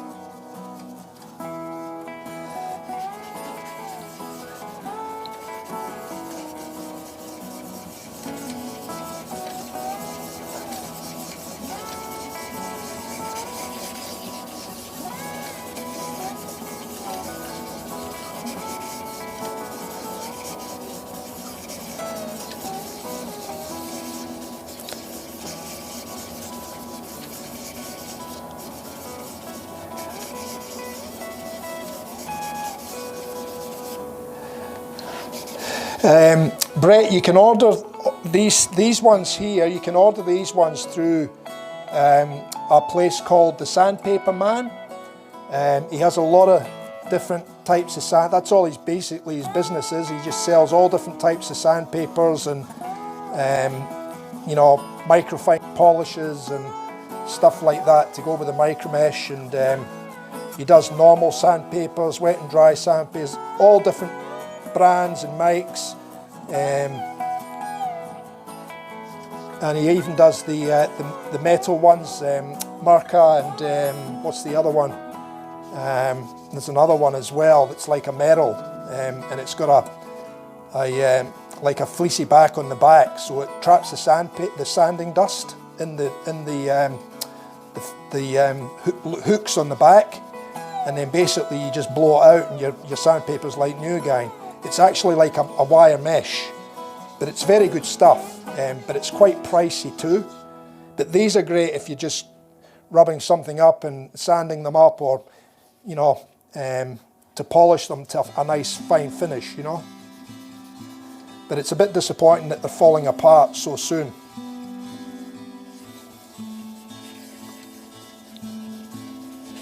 But the Sandpaper Man's the guy I buy my stuff off. He's up here in Brisbane, I think, mate, but he ships all over the place, so you know, it wouldn't be a problem to order online from him. So the Sandpaper Man's the guy's name.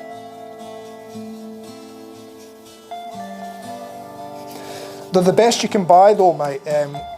There is ones that you can get from China, but like I said, use them once and they've got no grit left on them, so they don't work after that. Whereas these ones still work, but you just gotta try not fold them into tight curves, I guess. Try and use them, you know, on, like how I'm doing there. You can see I'm wrapping it around the piece, but it's a soft curve. And then when I put it into these tight areas here, I try to fold it along its diagonal with a gentle curve, and I try and get in there and sand in there, but you can see what's happening. It's actually creasing there, but when the pad goes flat again, it comes out, but you can already see that the pad's starting to lift off the foam. It's you know, if I was to pull that, it would just come straight off without any pressure. So I might have to send them a mail and just ask them why there's something not right. Because I mean, they're designed to be used wet, so it's nothing to do with the wet. And they're called a soft touch pads, so you don't apply a lot of pressure when you're using them, but they should last longer than that.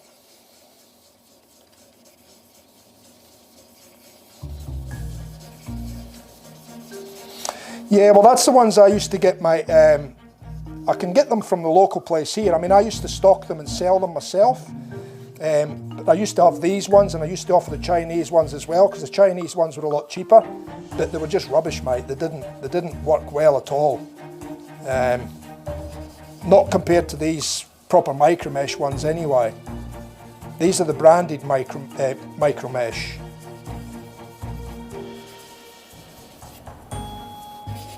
That was my findings anyway, mate.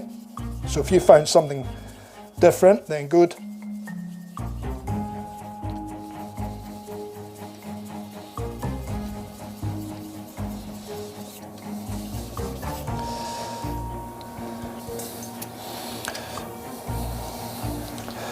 Right, let's keep soldering on.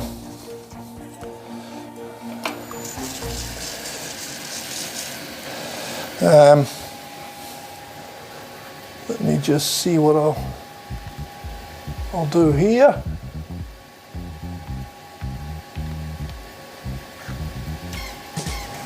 There you go, you get to see my ugly mug again. For a little while anyway.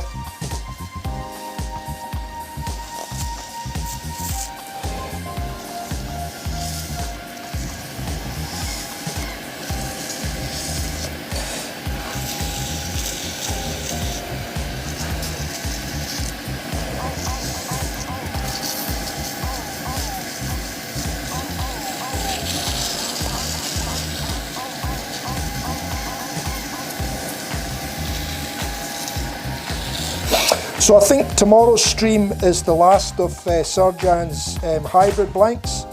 So that'll be the second one of the Galaxy blanks.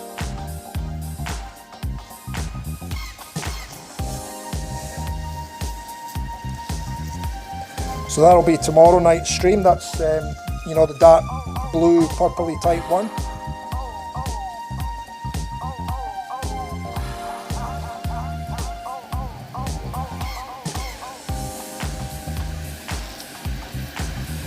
Razor, how are you, buddy? We missed you. You weren't here for the wet, wet, wet, pop, pop, pop.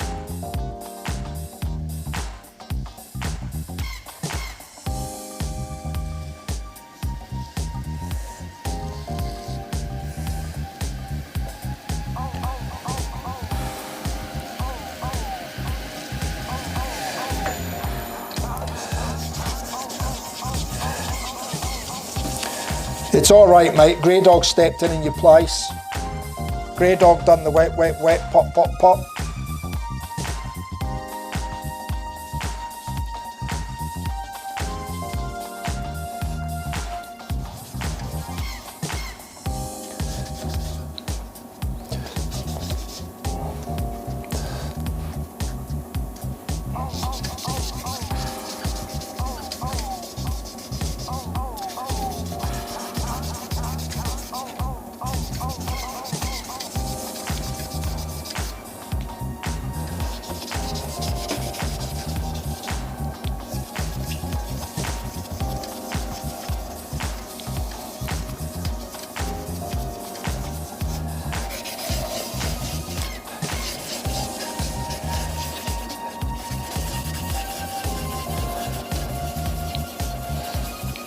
No, it's all good, mate. We thought it might have been a family thing, or the kids or something like that, mate. So you're all good, buddy. We all know you make it here when you can, most of the time. So it's all good, bud. You gotta have some valuable family time now and then, buddy.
Oh, that's good, mate. Nice home-cooked meal, eh?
Speaking of bourbon, I might have some rum. How does that sound?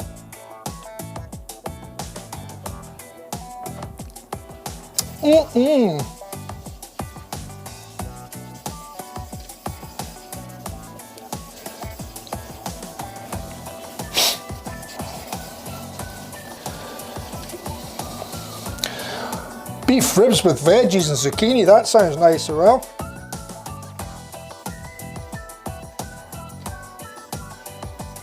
You know what I had for dinner? 2 slices of toast and a couple of fried eggs. Because that's all I had time for. By the time I got finished in here and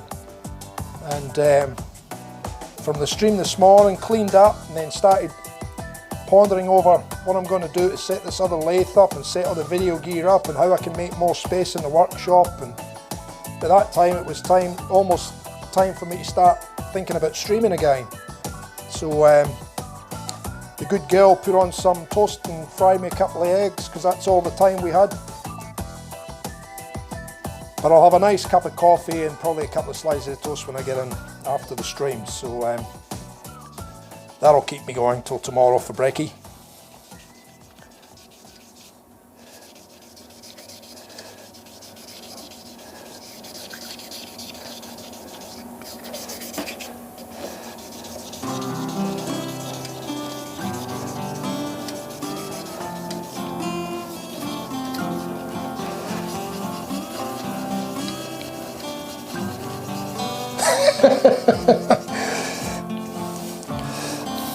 Brett's had strawberries. You meant to have strawberries for dessert, man.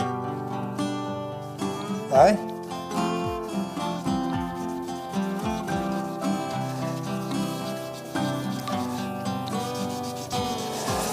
I thought you were going to say you have an Uber.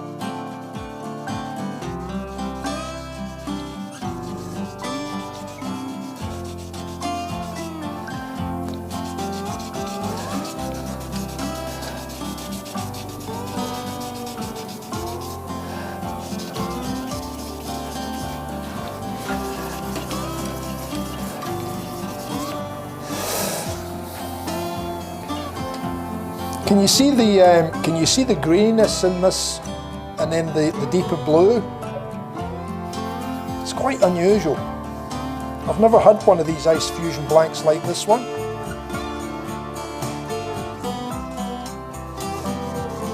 And I'm surprised from the solid blank how greeny blue it was to how we've managed to get the deep blue in the middle now. And around the bottom. So I think probably when we cut a hole in the bottom, we're probably going to see a bit of colour in there as well, but we are putting a antique silver coin in this one. Anyway, that'll do that for that one. We'll get going with this one now.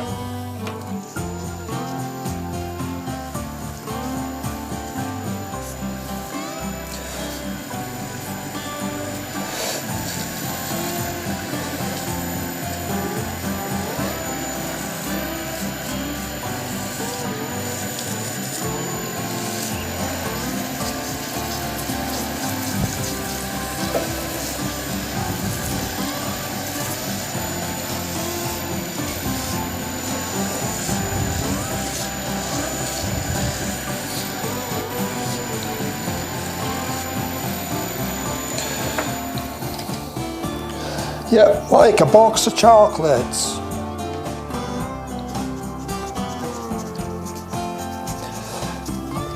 I do like it sometimes when you look at the blanks on the outside and you think, oh yeah, that looks alright, and then when you get inside it and you see what's inside, it just blows your mind sometimes. You do get the odd one that doesn't look right, but not too many.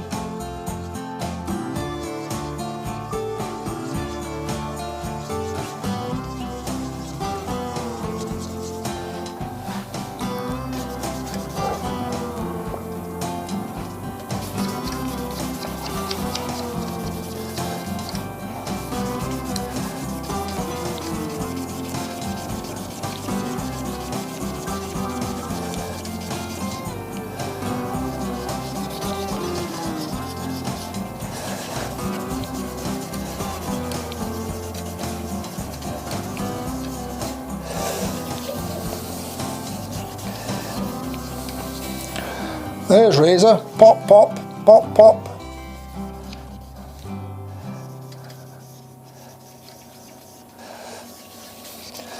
That's because it's got water on it, so it just glosses it up so you get to see what it's going to look like when it's shined, when it's buffed and polished.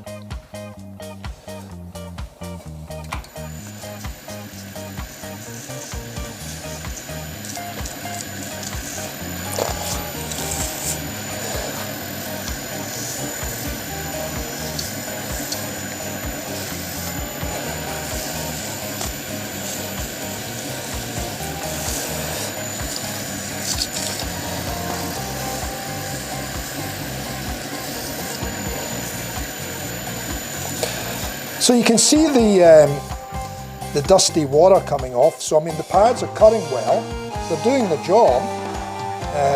It's just that the surface is sort of releasing from the foam. It's not done it on all of them, it's only done it on a couple so far, but I guess that's only a matter of time before the other ones go as well, like the last lot did.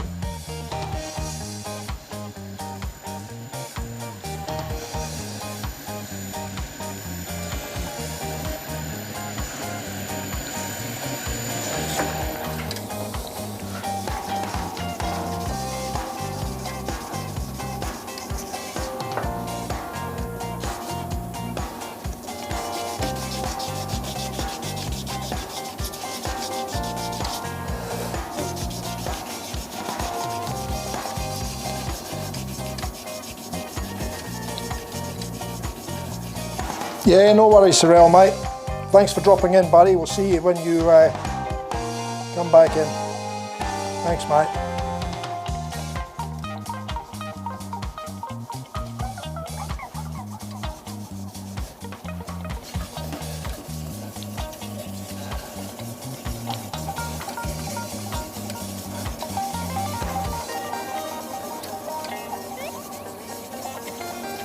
Exactly, mate, yeah. Timber's exactly the same, grey dog.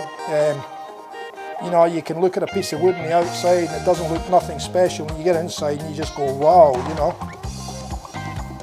Some nice colour or some really nice, beautiful, unusual grind.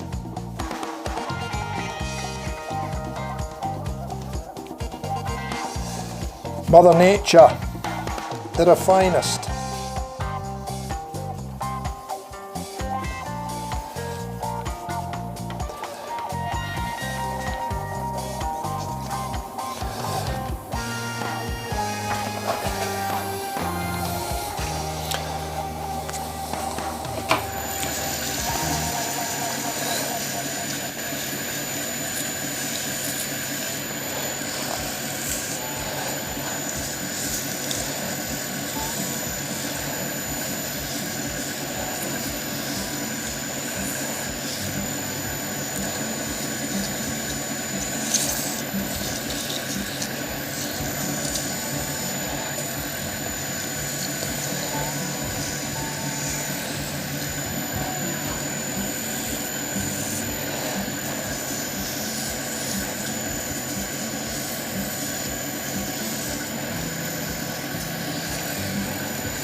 I don't know if any of you's watched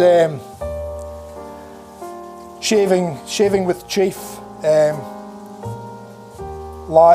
YouTube video that he put up showing you his apartment and his shaving gear, and explaining, you know, how he only keeps the best of what he's got, and then he moves the other stuff on, and he keeps, you know, a couple of razors, I think it was 3 DAs, and then he has 3 straights. Absolutely beautiful pieces of kit, absolutely beautiful. But it was quite an interesting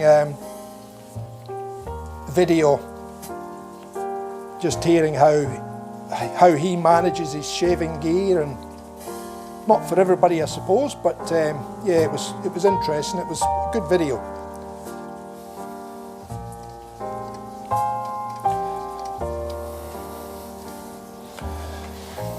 Just like a behind the scenes on how he does his videos, you know.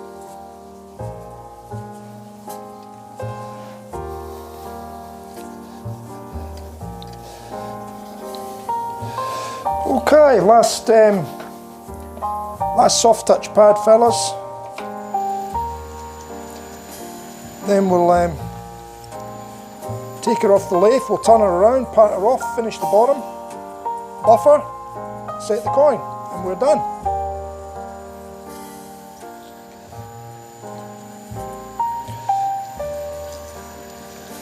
And it's certainly, like I said, it's certainly very unique compared to my other iced fusion blanks that I've done.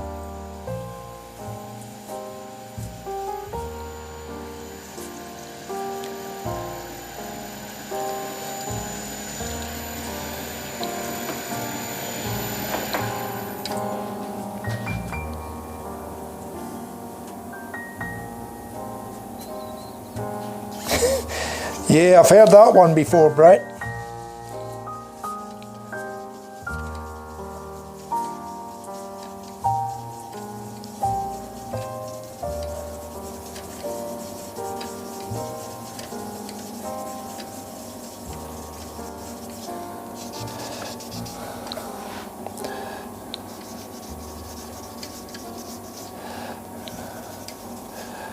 Well, hopefully he'll consider it good enough to keep in his den, that's for sure.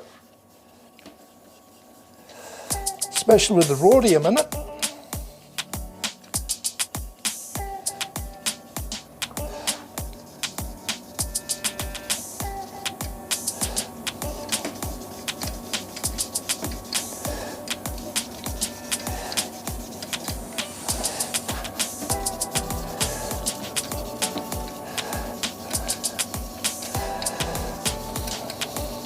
But his straight razors looked absolutely magnificent. I mean, I do like the look of them. I'd like to just have a straight. I wouldn't use it, but I'd like to have a straight like that just to have. It's just a piece of art, you know. It really is. Absolutely stunning.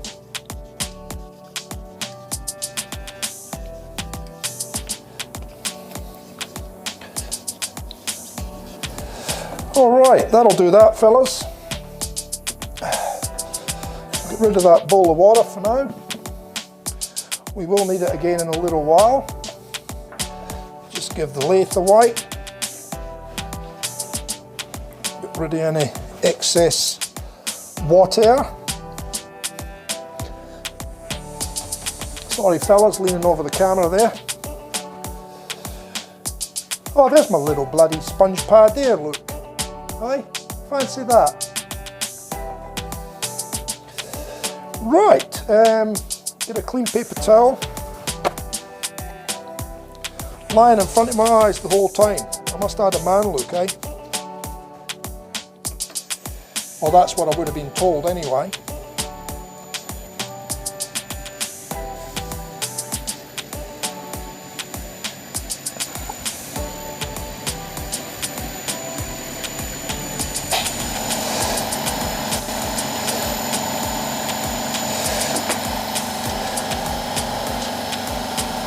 So do you see the shine in that already?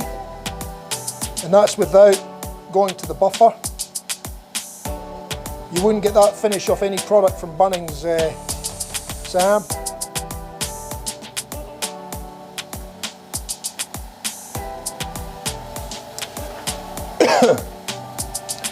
Okay. let's release that.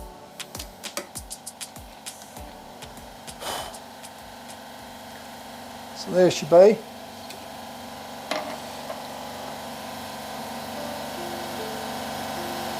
Colour's a bit distorted and blown out in the camera again, fellas. Not much I can do there. It's actually showing it better because I've reduced the exposure again. So it's actually showing it better when it's down here. If I try camera 2, yeah, it's still a little bit blown out. It's just because of the lights. But I'll do the usual, fellas. I'll take a couple of photographs in a little 30-second video and I'll put them up on Instagram once I finish the stream, and you'll get a better look at that, and you'll see the colours better. You'll see what I'm talking about, the green where it fades into the deeper blue again from the bottom up and then from the top down.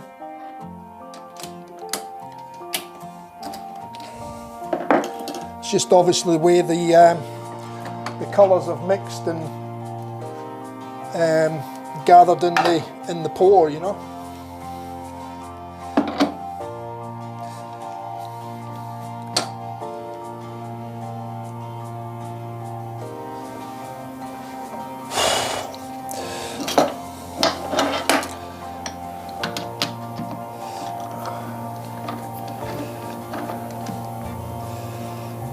Okay, let's see how that is. Yeah, that's pretty true. So we'll bring the tool rest in.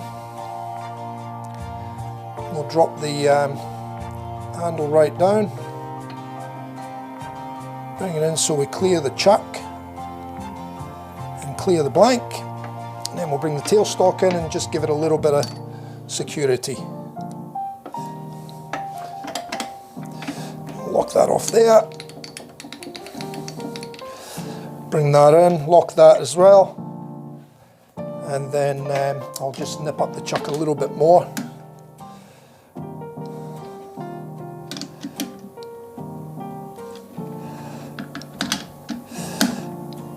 And that should do it.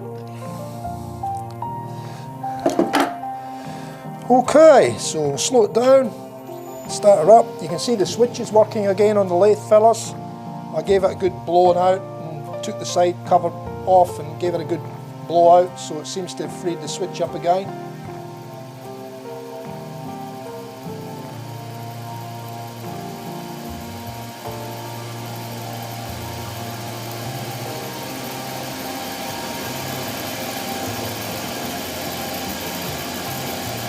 No worries, usual. We'll catch you later, mate. Need a bit more speed in that.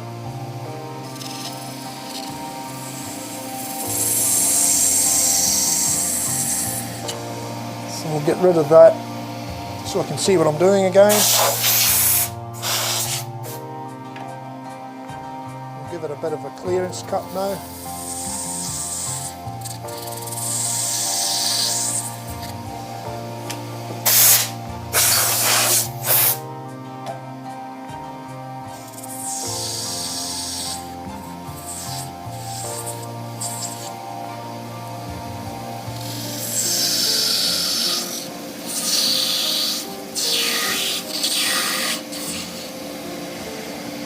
Probably not the best shot for that, so what I'll do is I'll go to, I'll get yous on, what have we got there? We got that one. I'll get you on the head down shot with a little picture-in-picture there so you can see what's going on there.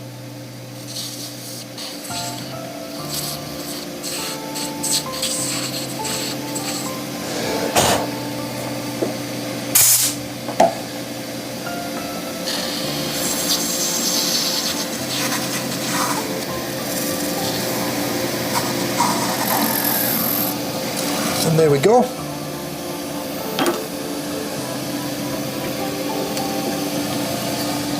can get rid of that piece of scrap.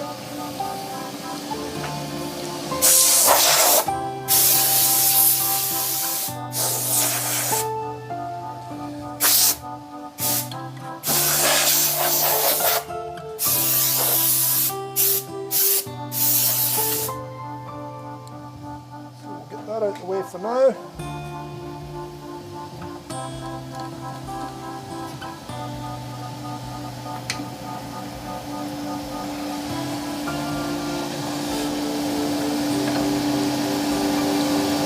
That's just the compressor going in the backgrounds, fellas. It'll cut off shortly. Actually, what I'll do is I'll do the coin first.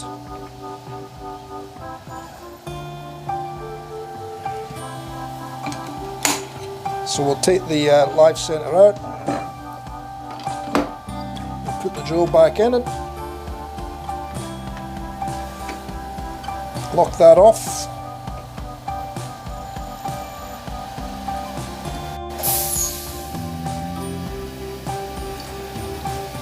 Get the chat back up so I can see what's going on in the chat.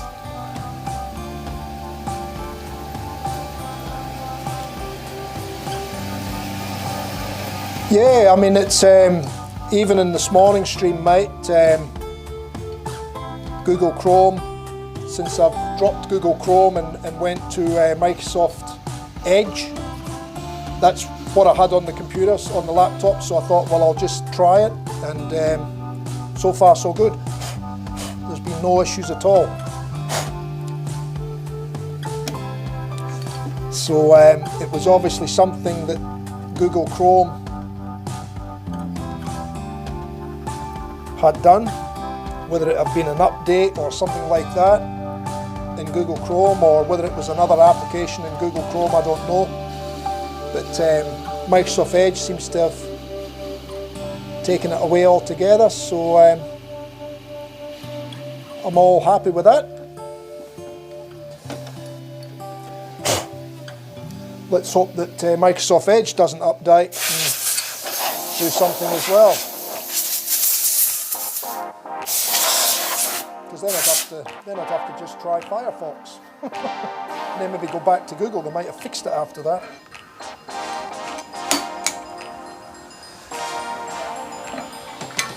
So I just had a little bit of reconfiguring of some of my my stuff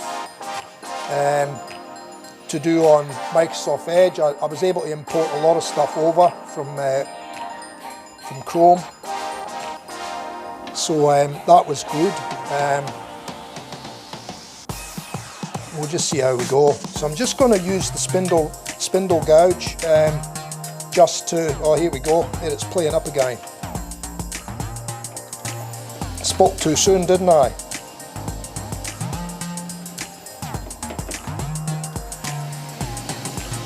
There we go.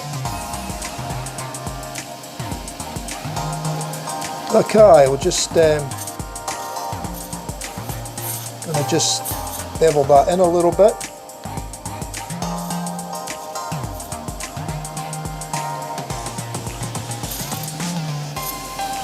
And round it over very slightly. And I just want to touch that edge a little bit there as well.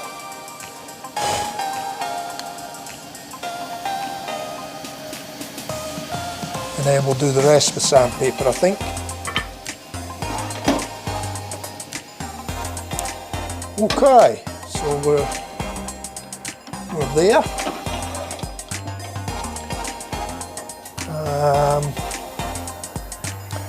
And I'll just hit that with a little bit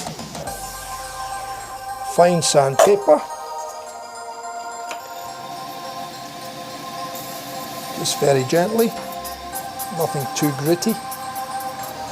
And just rounding over that inside edge.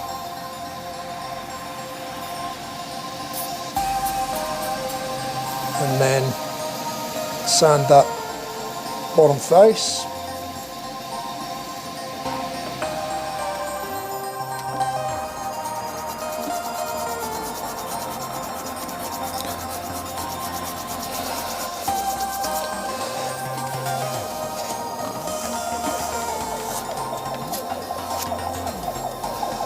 And then I'm just going to take that very sharp edge, give that a little soften up with the sandpaper, and then we'll do the rest with the soft touch pads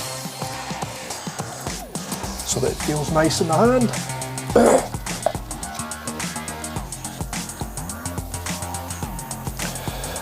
So we're all good there.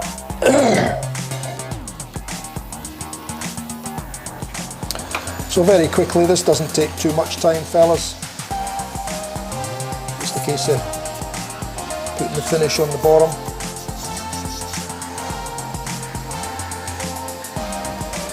And just blending in that sharp edge, or sharpish edge, but that's it gone now anyway.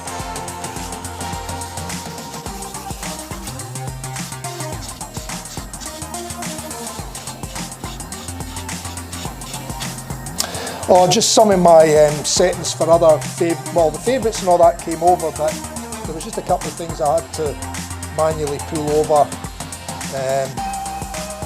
but not a lot. It basically imported most of the stuff.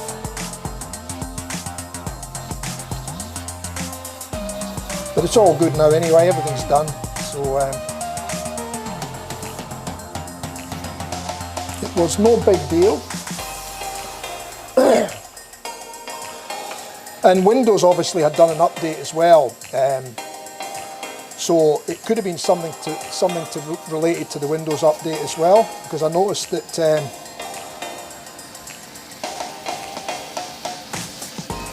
when I put it on this morning, it was sort of doing all the funny Windows update things, you know, where you get the spinning wheel and that sort of thing. It had done all that this morning when I switched it on, so there was obviously a Windows update as well. I mean, Google Chrome might be fine again now. It might have been Windows that actually caused the issue.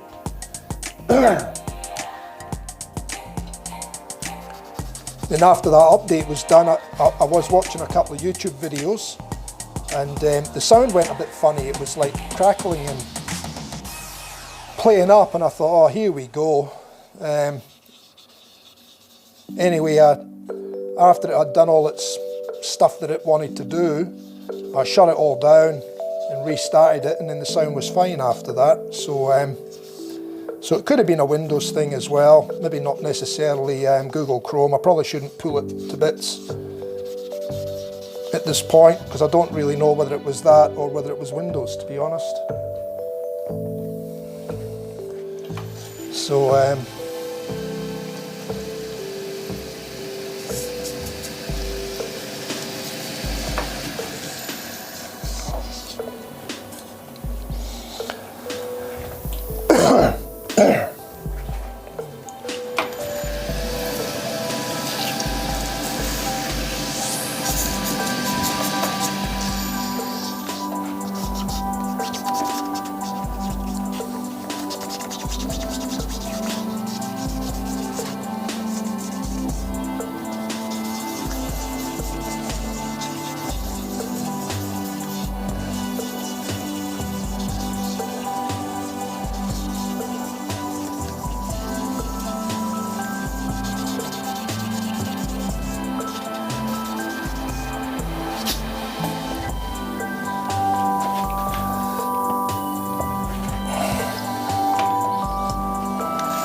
I'm not sure I'm following what you're asking, Sam, with the fussing a bit, mate.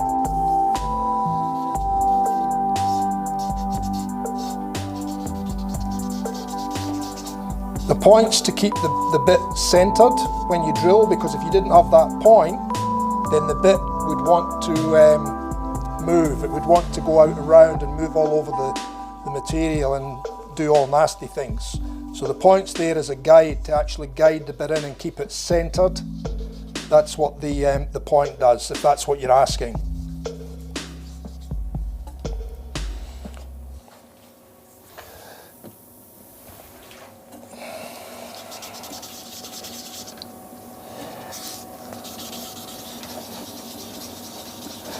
Yeah, the small, like I said, the small point, if you didn't have that small point on it, the bit would want to wander all over the place. You wouldn't get a centered hole. An even hole, it would be elongated hole, because the bit would want to move. That's why you get brad point drill bits as well, because they always have a point in them, and it centers the bit and keeps it stable and in position on center the whole time. Even normal drill bits can sometimes wander. They don't always like to stay on centre, but if you've got a brad point drill bit, it'll always keep it centre. And it's the same with Forstner bits.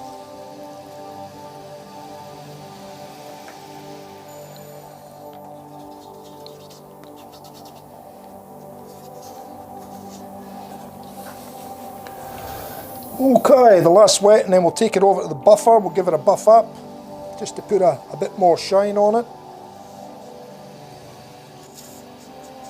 And then we can glue in the coin, and I'll show you some nice close-ups, and then we'll call it a night. And then we can think about tomorrow night's stream. Okay, I'll just give that a little bit of a dry off again.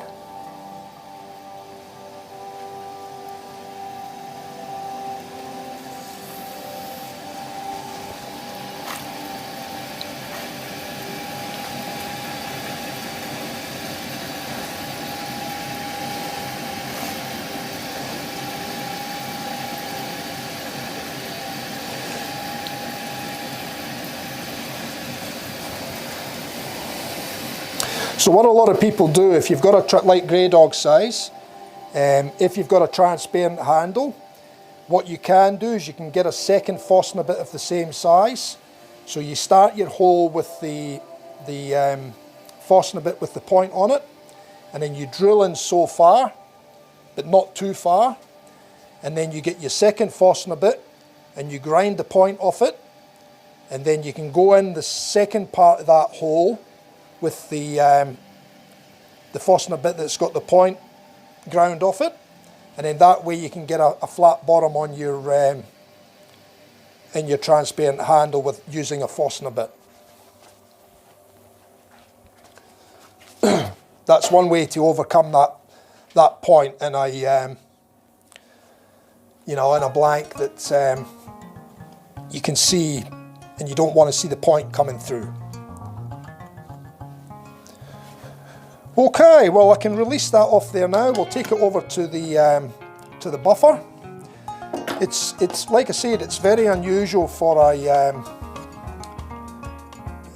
nice fusion handle, but I actually quite like the look. It's quite nice. It sort of adds to it. Anyway, let me go over to camera 4. We'll go there, and I'll just put, just for the sake of things, I'll whack up the small picture, which is the head-on one there. So you'll see when I come back, and you'll see me coming into the screen for the buffing. So we'll go and do that now. So I might just have a little swig here.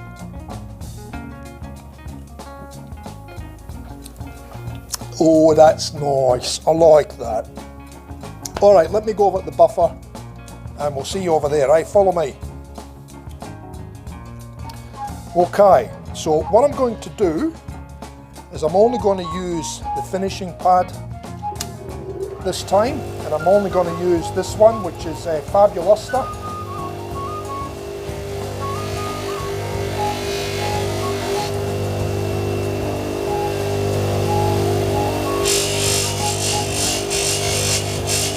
Let's see if we can get this to shine.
coming up okay.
Oh yeah!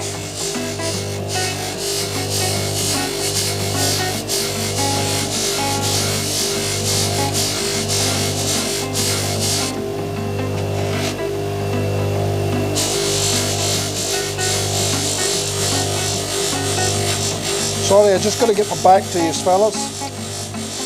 I'm not doing it intentionally, trust me.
I think that should do us, fellas. So before we do anything else, I'm just going to put it back on here, and I'll just tighten up a little bit, and I'll hit it with a little bit of Plastex just to take any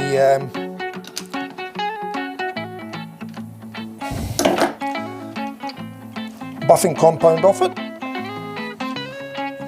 So just let me go back to our overhead shot there,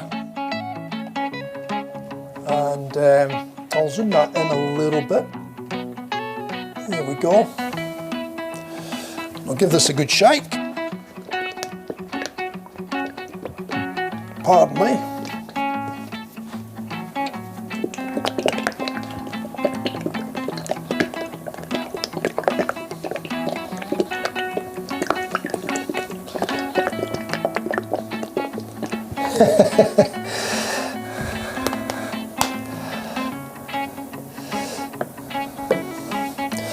Probably a little bit too much, but not to worry. I'm good at doing that.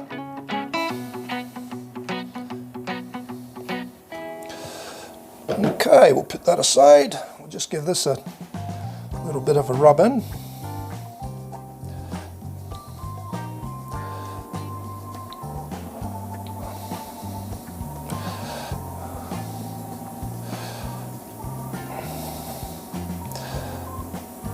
A little bit on the bottom.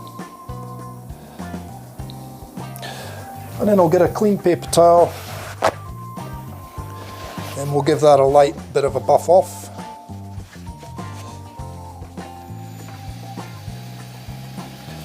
So we'll keep that clean in there.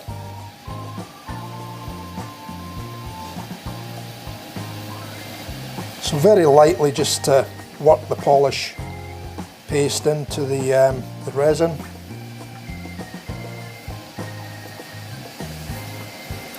And then we'll do the same on the top here, top section. Just give it a light work in.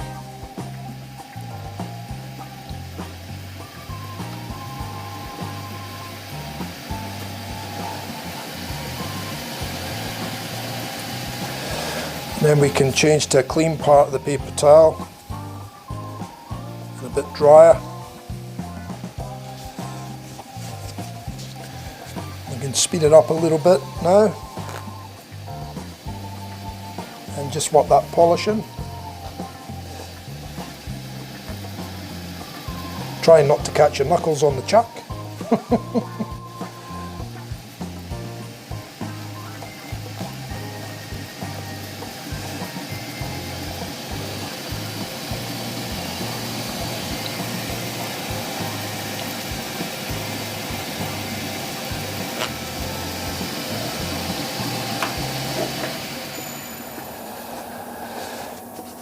Well, what can I say?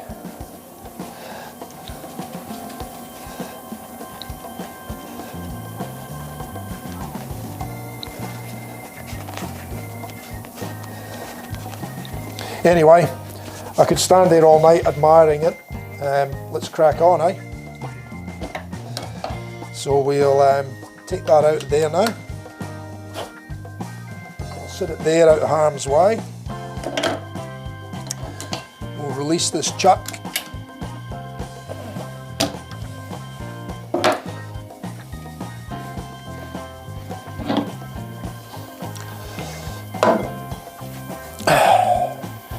And I'll bring up my trusty glue board.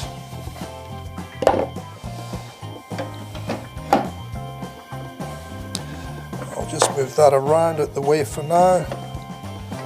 Bring up my trusty glue board, lock it in place. Got my epoxy resin here, ready to go. I've got my coin, ready to go. TF, where are we? There we are. TF Custom Shavings Brush in antique silver. We've got the brush, or the handle I should say. I'll zoom that out a little bit now so we can hopefully see what I'm doing. Have another swig.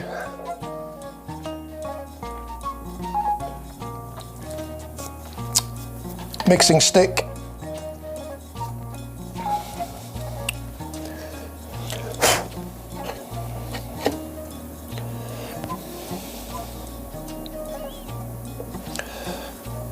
Probably don't need any more than that.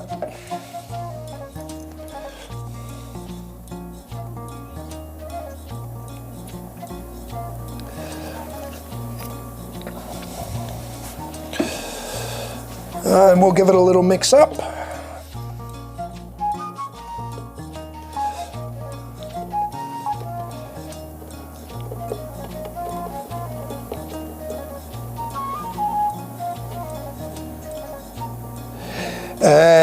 To be honest, Anthony, I'm not sure, mate. You'd have to speak to Serjan at Rhodium.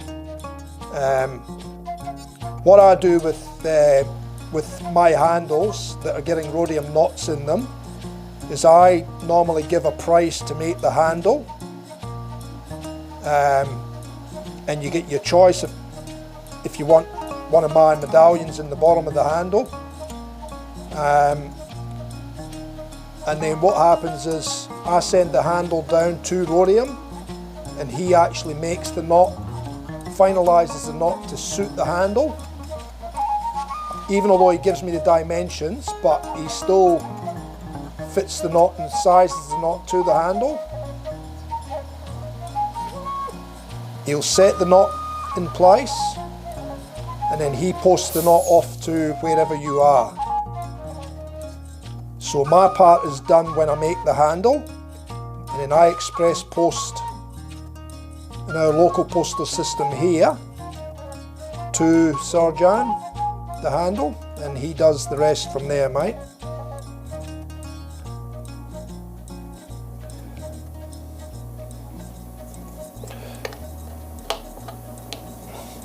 I have done, like, I get some rhodium knots for myself as well on occasions, and I do make some up and sell the handles with the knots in them myself, but typically it goes the other way, and we do it the other way, as I'm saying, where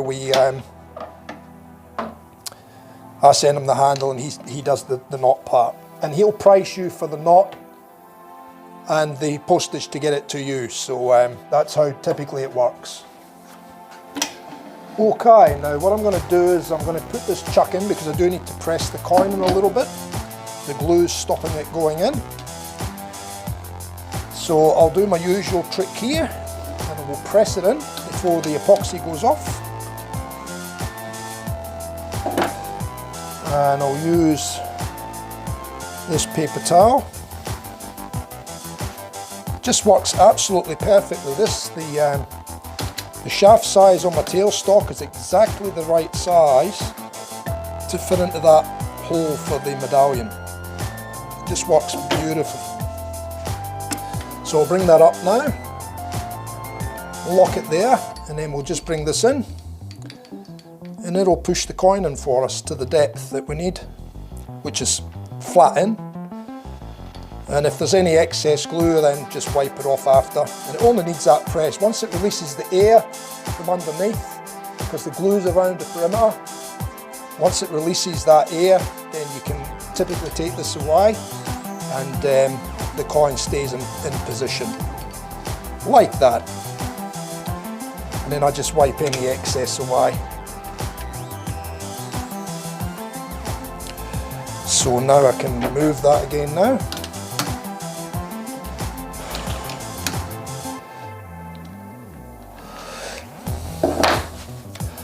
And I think we're pretty good, actually. I don't think there's any glue ooze out on that, so I'm fairly happy with that. That's excellent. So there we have it, fellas. One handle. Now I can't show you a rhodium knot in it, and this knot's too small, but it'll just give you, I always find that it gives a better idea of the handle and the shape of the handle with the knot in it. So let me just change screen now, where I can get you on, where am I going? I'm going to probably camera 2, we'll try that one first. So bearing in mind that knot's not the right size, it's not sitting in the right depth or anything like that, but it lets you see the handle with a knot in it. So there you are, even although it's a little bit squint and it's the wrong size, but it lets you see what it's, you know, what it's going to look like. So you can see that darker blue and the greeny blue. So there's a greeny blue band sort of around the bottom here, and there's another one sort of up the top, and then down into the ring, and then from the ring down we've got that darker blue with the white. You'll see it better when I take a couple of pictures and post them up on Instagram and on my Facebook page as soon as I get finished here. Okay, and that's that view, and then if I go to camera 3 and just show you it that way, so you can see it that way as well.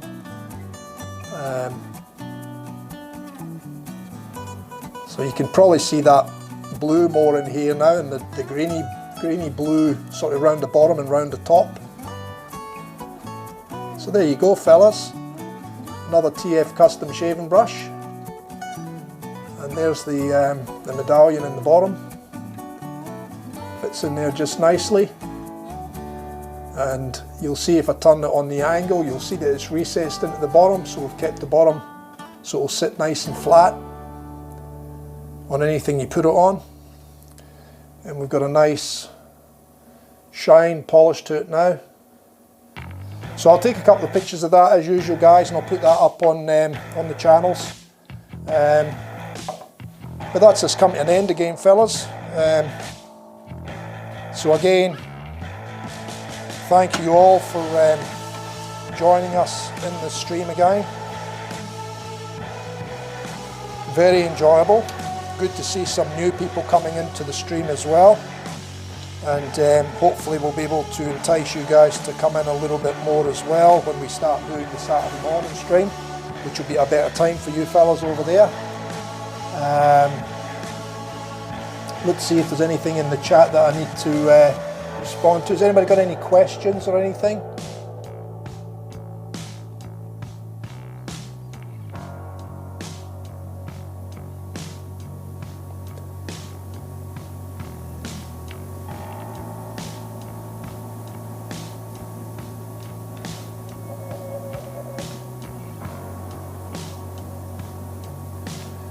Yeah, I mean, I've sent a few brushes over to the USA, Grey Dog, so I wouldn't be surprised if you haven't, well, kind of surprised if you haven't come across one, because I have sent a fair few over there. Sent a few Rainbow Falls ones over there. There's a few of the guys jumped on them when I released those ones. But then again, you don't know if a lot of the guys where I send the brushes to, you don't know if a lot of them are actually on, you know, YouTube and Facebook pages and stuff like that. So, but anyway, Sam, I'm pretty good, mate.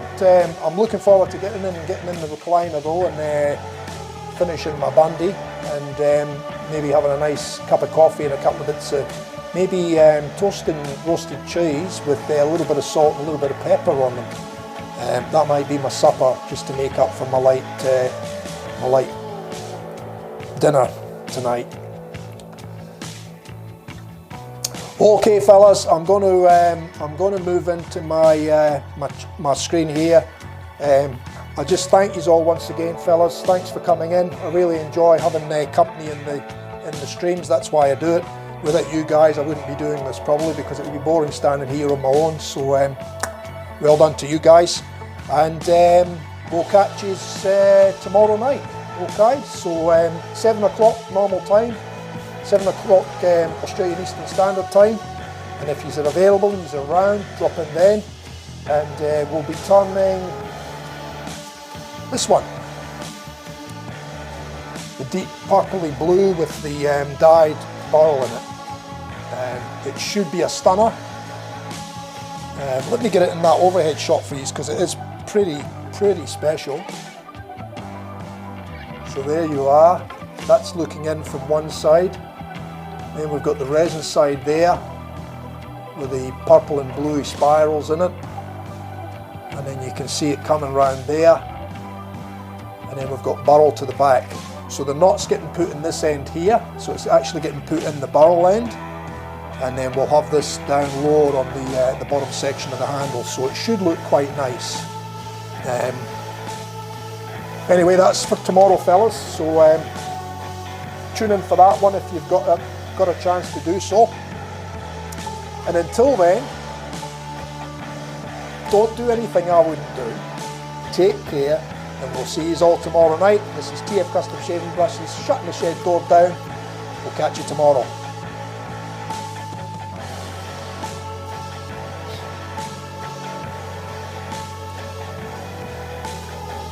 See you, fellas. Ta-da.